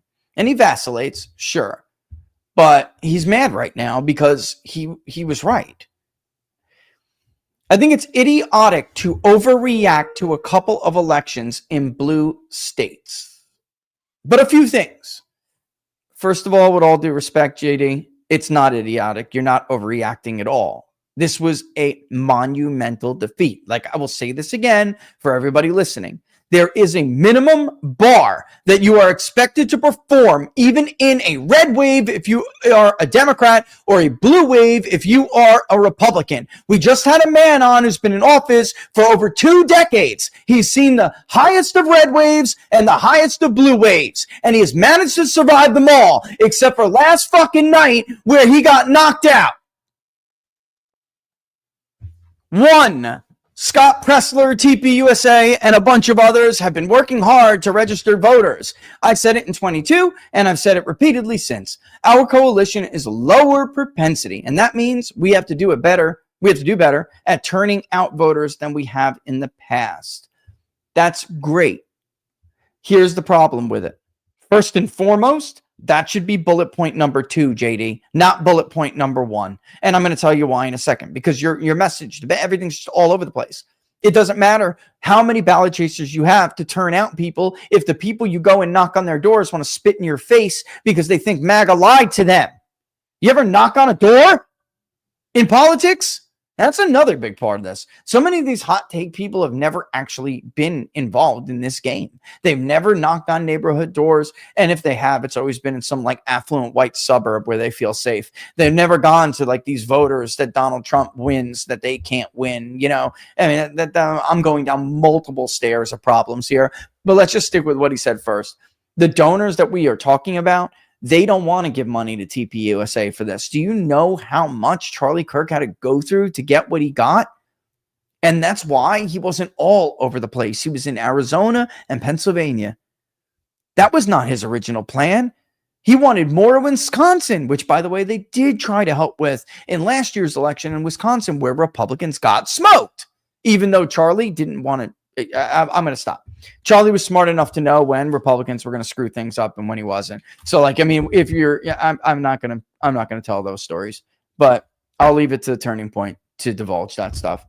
But they don't want to give to Scott Pressler. Scott Pressler, who Paul knows, by the way, we just had on the show. Paul knows Scott. The guy's in his car, sleeping in his car most of the time. He doesn't do this for oodles of dollars just to be attacked by a bunch of people who are jealous or maybe think they can do something better, whatever it may be. Sure, you have to prove your proof of concept. But let's not pretend as if they're Republican donors like the Uihleins or Bill Ackman writing $1 million checks in the explicit purpose, or multi-million-dollar checks, with the explicit purpose of simply winning elections. In fact, if they do cut you a check like that, apparently there are strings attached. And if, God forbid, you have anything to criticize about a certain issue, they'll want that check canceled. But the second one should be bullet point one. And I'm not attacking you here, JD, all right? I'm not at all. I just really, really think you're out of time. Your time to listen was like seriously 3 to 6 months ago, and you guys didn't. So like when I see another mistake, I'm going to immediately address it. Refocusing on the home front should be bullet point number one. It doesn't even matter if you're out there announcing the Hoover Dam project or the next Panama Canal project, which, by the way, are huge things that Donald Trump promised. We're going to reinvigorate this country. Why don't we build things? Why don't we have projects anymore? Why don't we raise this to the sky anymore? Why don't we go and travel the stars anymore? Why don't we do these big things anymore? There hasn't been big shit going on. Sometimes it's just a perception that you're focused more on the home front instead of spending 2 weeks wailing out a wall that nobody cares about.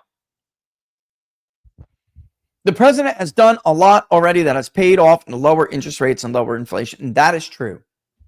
And the president isn't getting credit for it because, again, a lot of it is about optics. That is not what people, when you're looking at the White House schedule alone, this is the thing that's like, they want credit, and I get they want credit, but the fact of the matter is, the voter is right. All you have to do is look at the White House schedule to see that they are the minority priority. Is that a catchy enough phrase for everybody? The minority priority. Everything else that is the usual business as usual shit, Lindsey Graham's pet project, Marco Rubio's pet project, Susie Wiles' pet project, and Raheem Kasim, balls on you, bro. Kudos, because you called her out like that on Twitter straight up, that she kills every MAGA idea that gets to the president's desk. I love you, bro, because nobody's got the balls to say it. And why would they? Another advisor wanted Trump thrown in jail after January 6th. He gets rewarded with a job with the president. People are afraid to say something. They don't know which way they're going to end up on Trump's good side or bad side. For me, I'm fortunate enough that I don't get anything from the Bill Ackmans. I'm not looking for a job at the White House or in D.C. No, thank you. I don't want to have to take 3 showers a day being in that shit cesspool. I'm my own person, and I am self-sufficient and self-sustainable. So I can say whatever I want, and it's glorious. We need to focus on the home front. The president's done a lot. Yeah, he has. But we inherited a disaster from Joe Biden, and Rome wasn't built in a day. We're going to keep working to make a decent life affordable in this country, and that's the metric by which we'll ultimately be judged in 26 and beyond. Right. But again, priorities matter, and there is something to be said. You always want to correct and move forward, but you also don't want to sugarcoat it. These cowardly Republicans in Congress after Christmas and after the new year are going to be spending more time with the Yule lines than they will with the voters. And they'll be stuffing their pockets with the donor class's money and then supposedly out on the campaign trail, which really means up in 4-star hotels, making phone calls to more donors. And they don't go to Congress and they don't do big things. This happened Trump's last term. Right before the holidays, they said, don't do anything crazy. Just sign the omnibus bill. When we get back from the holiday season, we're going to give you your wall. They played him. He signed the omnibus bill. They weren't to be seen until Republicans lost the election the following November. People like, come on, guys. Come on. Use your heads. This is how a lot of it, too, again, is because people don't understand how DC works. And why this first year was so important. And they go on and they make these dumb takes, often with a good heart, and maybe they support the president and they're trying to help the president, but that's not reality. And the voter will only give you so much latitude. To them, they're thinking, that's funny. I got to wake up 9 to 5 and get off my ass and pay my bills every day. You're telling me a year in DC isn't enough to address X, Y, or Z? They don't understand, nor do they care how long it takes for fiscal or monetary policy to impact the personal consumer. It's about optics. And the optics are what they are. There's no arguing this. We wasted the last 3 months talking about Israel and Ukraine, and now we're moving on to Argentina and Venezuela. They're done, dude. They think you lied to them. And 3 says the infighting is stupid. The problem is the Republican Party is like stalled in the middle of a realignment, and the Democrats did not stall their realignment. And I don't want to use the T word, but there are some people that remain in this coalition that really never should have been in this coalition to begin with. And as a result, instead of like taking the short-term pain that's going to come in electoral losses, I'm talking about, by distancing yourself from this coalition, not even that distancing yourself, they can still vote for you if they so choose, or they could still vote for Democrats if they so choose. But if you continue to invite or prioritize the policy agendas of the Bushies and the neocons and the thises and the that's, you're never going to complete the realignment. And all you're going to end up with is a stunted coalition. So from them getting you to not go through with the Epstein situation and then redirecting your attention into bombing Iran, you cost yourself the state of Michigan. You cut off so many Arab voters that it literally is your margin almost in the state of Michigan. Add in a few more agitated white working class voters in Saginaw County, Michigan, and you're done. Plus all of those women that we were just talking about with Paul. Independent women. Donald Trump did better. Here's the clip, and I'm going to end it soon here. Donald Trump did better with educated women, and this is age groups. Where's the other one? Isn't this it? Yes. Donald Trump did better with educated white voters, including educated women, not only because he persuaded some of them and they were mad about Biden. It wasn't only that. It's because he drew out another kind of educated white woman, one that really was not in the high propensity vote sample from most of the polls and most of the electorates in the latter couple of elections. You think they're coming out now? No, of course not. They did not come out for this. So Your next path is through Pennsylvania. And we just spoke to Paul in Pennsylvania. How'd that go? Pennsylvania was supposed to be the new Ohio, remember? All those registration games, remember? Come on, guys. It's time to... Look at this, by the way. This is another great one. One of my personal faves. And you may look, when you compare it to the 2020... Where is it? No, where is it? Is it here?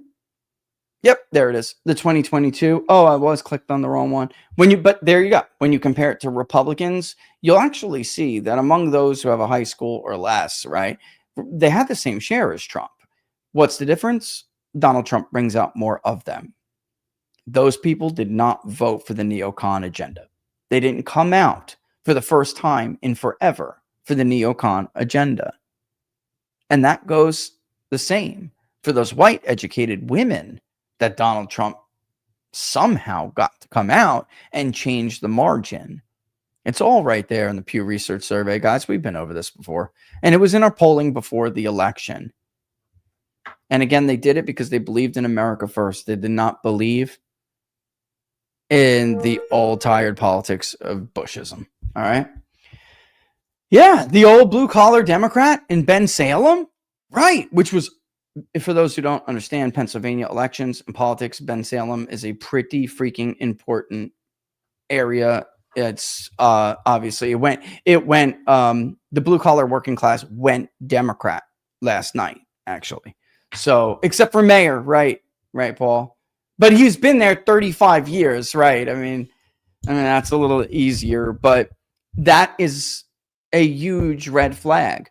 Because those people are not never, but again, you're supposed to complete the realignment. The realignment is not supposed to regress.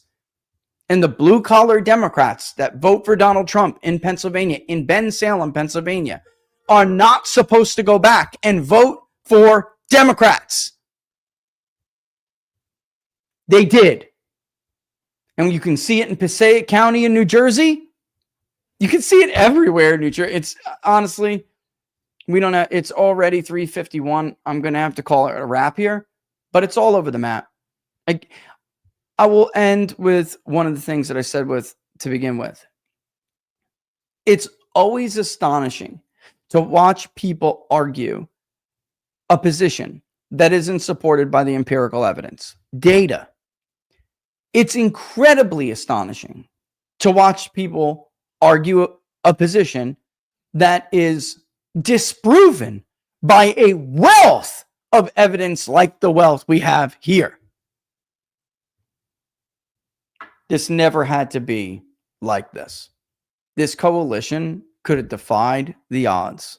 This coalition, like I said, I told Bannon this last night, this coalition could have been the dominant political coalition like FDR's coalition for 30 years. A Phillips-like 30-year rotation. That's where it's at. All right, guys. Hard truths. Hard day calls for hard truths. If you like the videos, don't forget to like them. We're everywhere. We're all over the place.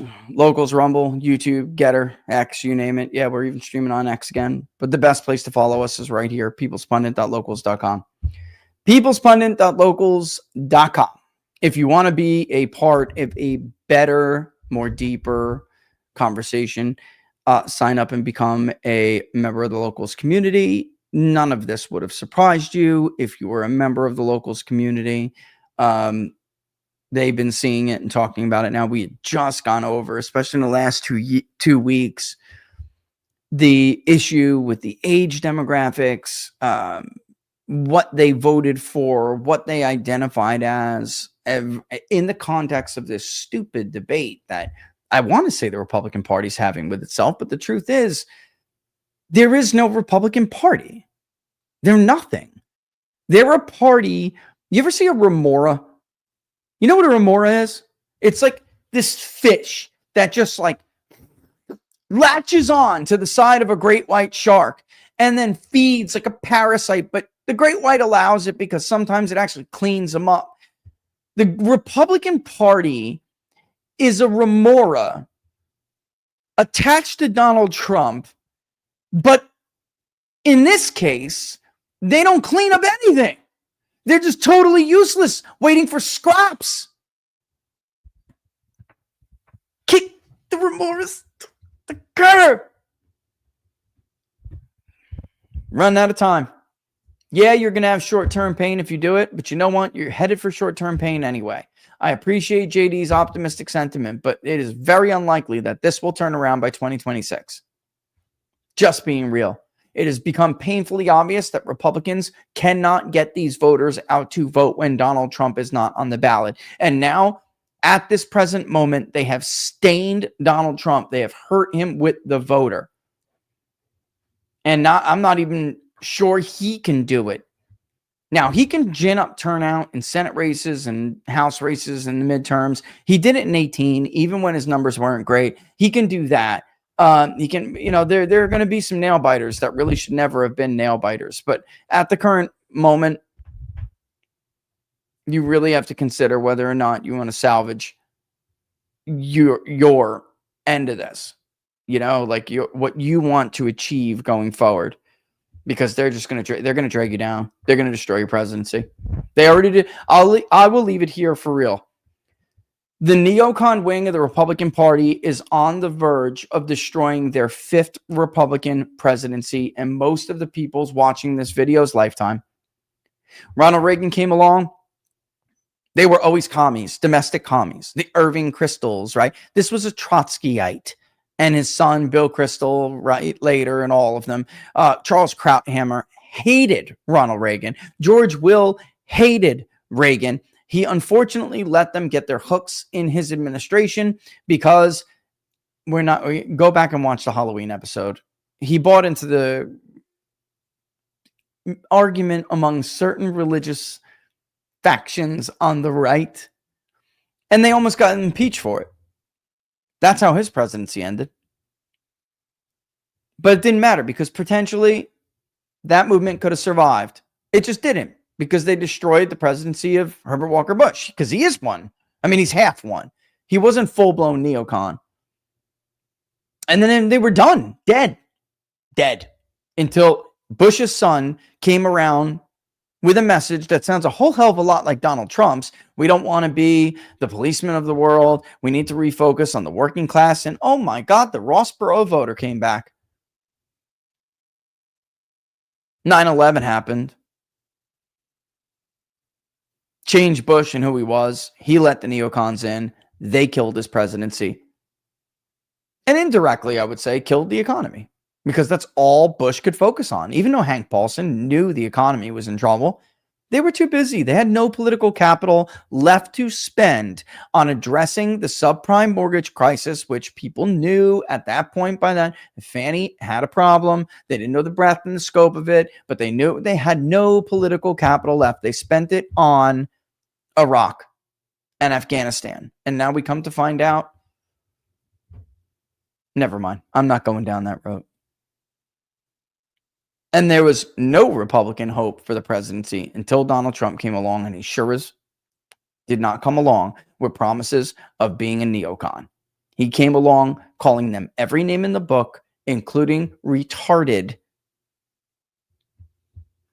And now they're going to destroy his presidency too. It's not doom and gloom. Just like it wasn't doom and gloom when some of us pointed out locking down over COVID would destroy your presidency. That appointing Robert Mueller was not a 4D chess move. They won't convict him because it's very hard for them to get the Senate. Although after last night's performance, you never know. But they're unlikely to convict him. But imagine what a Democratic House is going to do to the Trump administration. What do you think he's going to be able to accomplish? Nothing. So once again, when Republicans had all 3 branches to do all the truly MAGA America first things, they didn't do them. And you won't get them when the Democrats have the House. You know what? Again, it is what it is, guys. For those of you who aren't stupid, I really truly do apologize for not being able to convince more people that they were being retarded and that they were wrong. It's not as easy as it looks, honestly. It doesn't matter if you're the most accurate pollster in America. It doesn't matter if you know and have been polling the MAGA coalition more than anybody. It doesn't matter that you're the, as far as I know, I believe in, should have asked this when Paul was on. I believe I am the only one who maintains these databases of voters in this many states, battleground and battleground adjacent states. Like, none of that matters. When people want to believe something, or worse, when they know you're right, but they don't want you to be able to tell people things like that, so they lie. Like, that's what's going on with like some of that neocon crowd. They're just dishonest. And then in the other part of it, I think some of them really do think there's a next Fourth Reich coming down the pike anytime soon. But the problem is with that, living in a perpetual state of fear leads to hate. And that leads towards being the very thing that you accuse others of being. And here we are.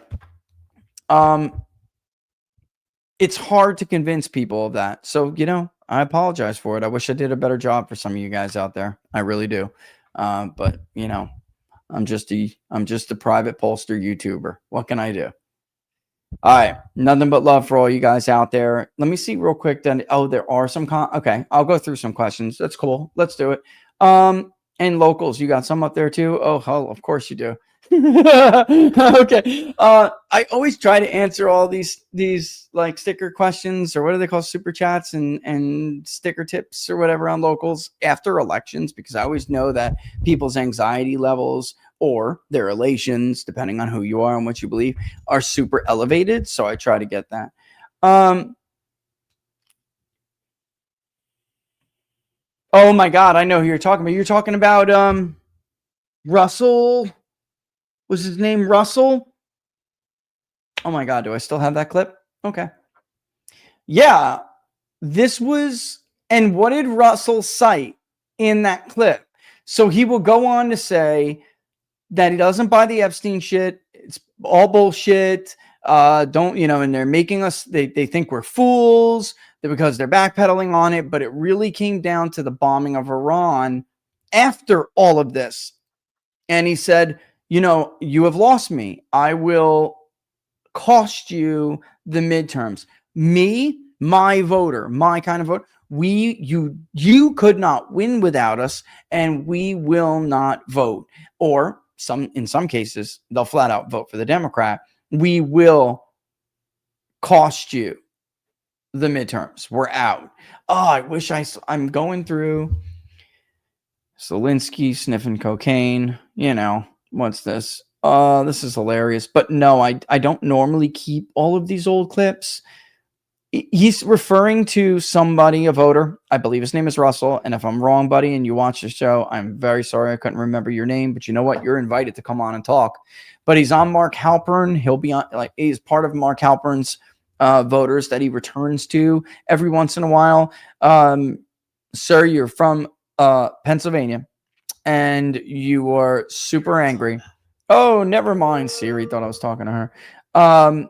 I wish I had that. That's a really good thing, Sig. I wish I had it. I don't. I just scrolled through all of the stuff that I have. Yeah, that explained it all. It would have. It would have absolutely explained it all.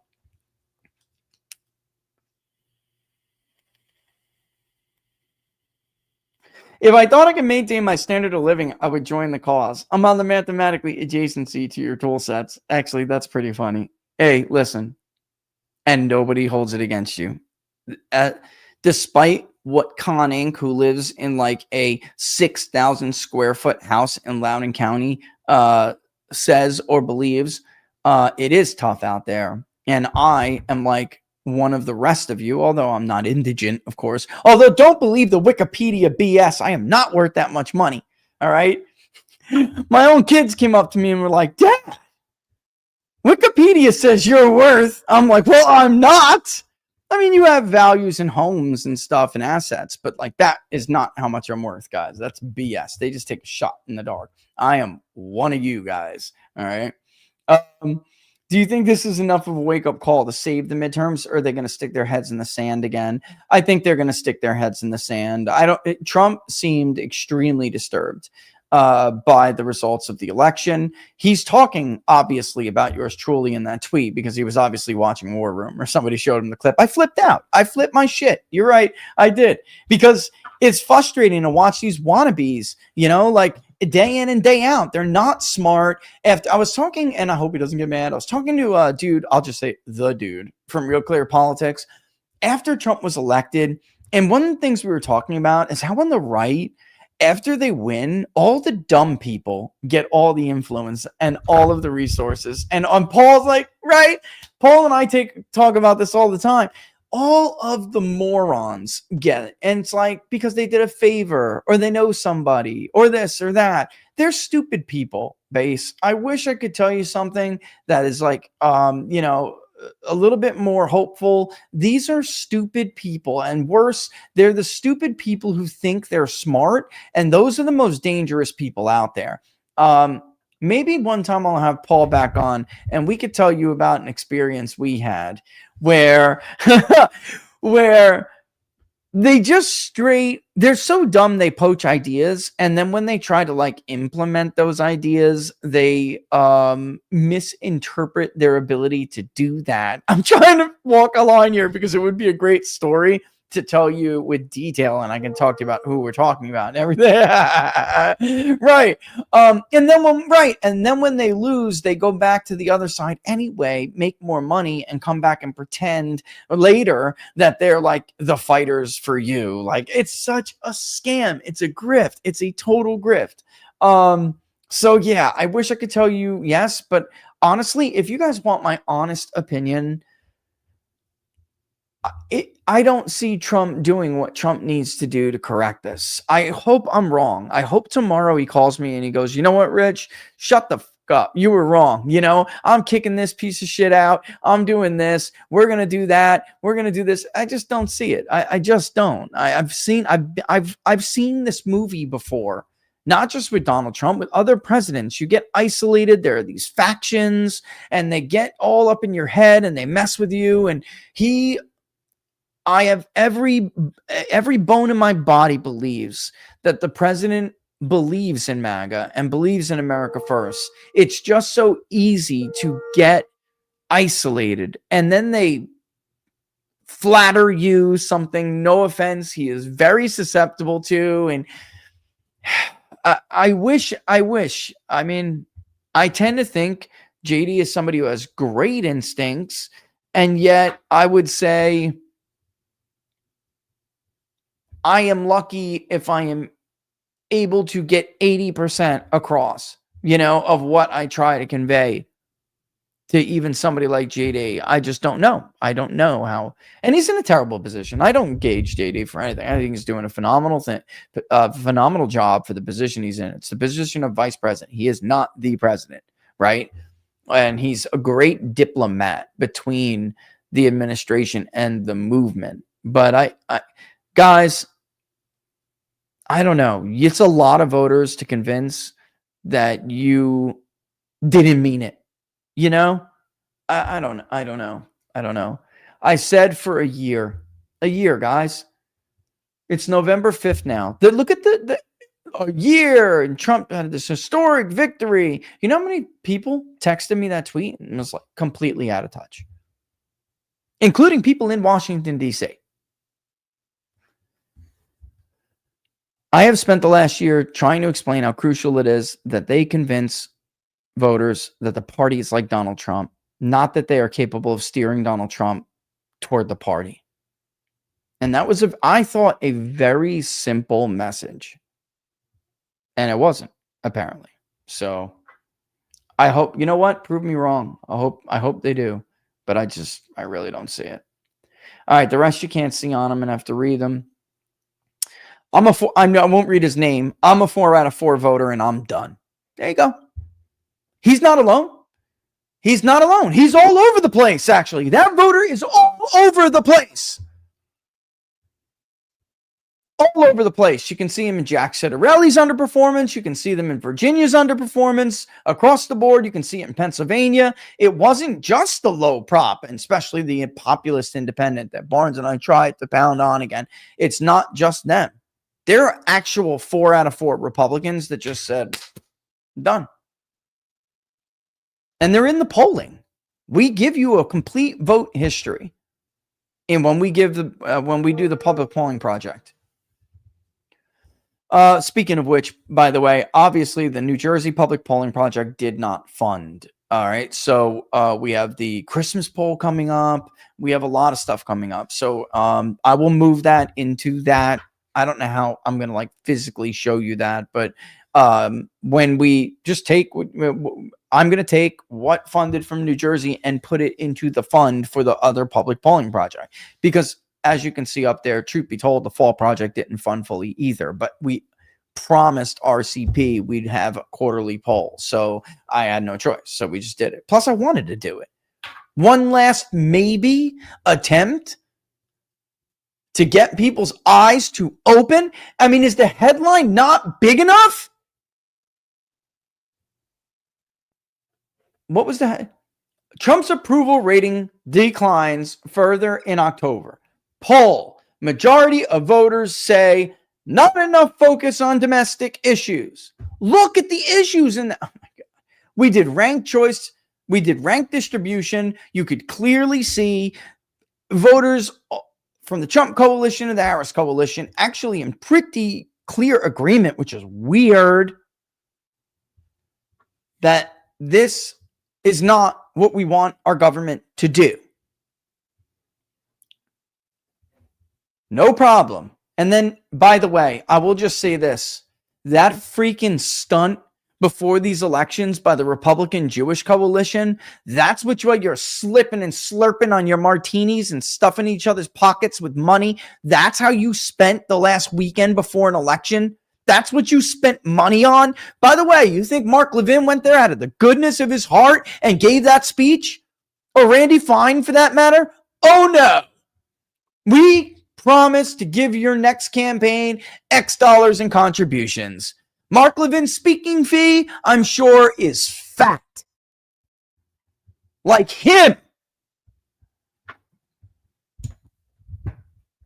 All that. All those people do. All that whole wing of that party does. Talk.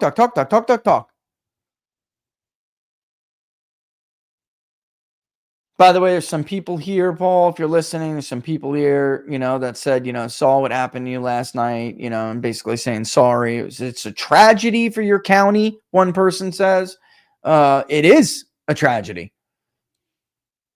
I mean, Andrew, Salt Lake City County Republicans, another winners. This is what I'm talking about. It's so the reason the Republican Party is always so hard pressed to advance these things, because they're really a very loosely connected coalition, and one part of that coalition, which is by far the minority, is so used to getting everything they want and so used to being able to control every Republican presidency, because they have been. Again, they see the Trump presidency as their last chance to do something for Israel, their last chance to do something for Vladimir Zelensky, their last chance to start that war, the people who elected Donald Trump see his presidency as their last chance to save their fucking country and their own life and make their own lives better and the lives of their children and their grandchildren. The disconnect is so big. It's kind of disgusting. The party probably should just fracture. Not probably. It should fracture these people off. They can do whatever they want, man. They can go vote for other parties, or they can continue to vote Republican if they feel like they have no other choice, but they should not be the priority of the party anymore, because you're costing the party growth. The John Fetterman Democrat would be a Republican right now if those people were gone. That's true, guys. Let me ask you something. How many more of them are there in Pennsylvania than neocon conservatives? Unless you never want to win the state of Michigan again or the state of Pennsylvania again. It's up to you, I got a couple more. 43-year-old male for the suburbs of Minnesota, a welder, voted Trump 3 times, and I've never been more pissed with this administration. I guess I'm just making it up. It must be, Joe, that I'm a Jew hater, and I'm making up, what are these things called? Super chats. I mean, the response to us delivering constructive criticism to them has been disgusting. I've never been called an anti-Semite in my life. Never. Never. That's like a Democrat thing to do. And all we're saying is that this is a debate over foreign policy, meaning Americans in general would like to see a lot less emphasis on it. And sure, no. Until I can walk down the streets of Philadelphia without stepping on a needle or kicking into a fellow human being who's nodding off on the street corner, right?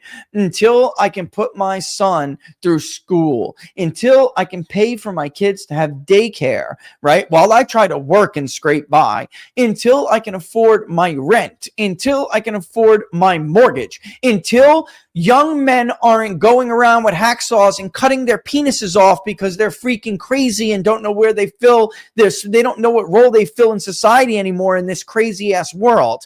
Until we stop the massive drug addiction issues in our country, until we allow people to make big pharma pay for vaccine injuries, until we hold people accountable for letting old people die and not being able to even go to your own grandmother's funeral over a fucking lie, and on and on and on and on. No, we don't want to bomb countries on behalf of another country. Does that sound unreasonable? It does to these group of people. And they are a minority. And if they continue to believe it's unreasonable, your only choice is to kick them to the curb or whatever, nicely, but kick them to the curb as a matter of whether they steer policy when you are in power or when you are in Congress or whatever it may be, the White House, the Senate, whether you're tabling or advancing legislation, their power to steer that policy should be stripped for the foreseeable future. Because every time they have had it, which is all the time, they ruin the Republican Party and they ruin the Republican presidency. And until those things that I just rattled out, this whole laundry list, until those are addressed, you can't even think to give them back. And let me ask you a question. Why is it any more tragic for them to be ostracized from the party than all of the Lebanese voters in Dearborn that you attracted because they thought you were going to be the party of peace? There's something kind of yucky about it, isn't it? Being a party is about having the biggest tent you can. And yet one side of the party has been asking to exempt, not ostracize, to exempt others. It's gross. And by the way, they're a population that's not growing. In nowhere, no demographic for the neocon platform is there a growing population, a growing demographic. You know what is? Working Hispanics in the Central Valley that you got clobbered with last night. Or Passaic County. All right, guys, it's 4:17. I really got to kick rocks. I just had a lot to get off my chest, and I did want to answer the question. Oh, there's one more. Open the government, pass tariff relief checks before Christmas, and raise the minimum wage. You know what? I mean, it really isn't that hard. Tristan, I mean, you guys have all great comments. I don't want to blow him up, but there is actually some poll testing going on with Mark and I right now on various things. The number one for us that we have tested is the vaccine thing, which is why I'm harping on it. If you have noticed, I always try to give people a bit of a hint. All right. Sometimes I don't just come out and say something right away, but it's like, if you're watching the show, I'm giving you a hint. That is polling extremely well. It doesn't matter if certain people in your White House have connection to Pfizer. People want them punished. And they at least want the ability to hold them accountable for when their products, which are forced on them, cause grave injury to them or their loved ones. Simple one. Could do it right now, Tristan. It would make it such a huge difference. Tariff relief checks. Not a bad idea. I mean, that's not typical. Not a bad idea. But since you did it, listen, I know a family right now that is a cattle ranching family. And they love Trump. But they are hurting. Raise the minimum wage. You know what the thing is too, Tristan? They wouldn't open the government to make sure for a righteous reason. They wouldn't nuke the filibuster for a righteous reason, which was to make sure that people would be fed, that SNAP cards would be funded. And now if they do it, they're going to look like a bunch of pussies who are reacting to an election loss. That's what it. So history is going to look back on them and say, wait a minute. A week before, when they could have been the humane, moral, they could have made the humane, moral decision to do something as dramatic and ahistoric as it is, as to nuke the filibuster. But you know what? They did it because Democrats are crazy and they had to make sure people didn't starve. History would have remembered them nicely for that. It would have looked favorably on them for that. Now, if they do it, it almost doesn't matter what they pass. They're going to look like a bunch of pussy politicians who are reacting to a bad series of elections, even though they could have done it for a moral reason a week before. Republicans, you are the dumbest people on planet Earth. You really are. I mean, and by the way, who could have seen it? Who could have seen it? Even Donald Trump saw it coming. He did. Only those stupid morons. You know, John Thune, right? Go get some more injections in your cheek with the taxpayer money, freaking loser. I'm out, guys. Don't forget to like the videos if you like them and share them far and wide. I'm going to get myself in trouble if I don't get off here soon. We'll be back tomorrow with some more, obviously, update videos on the election for YouTube members, local members, stuff like that. And, of course, Inside the Numbers Friday. We'll see you then soon. Thanks for watching, guys. All the best.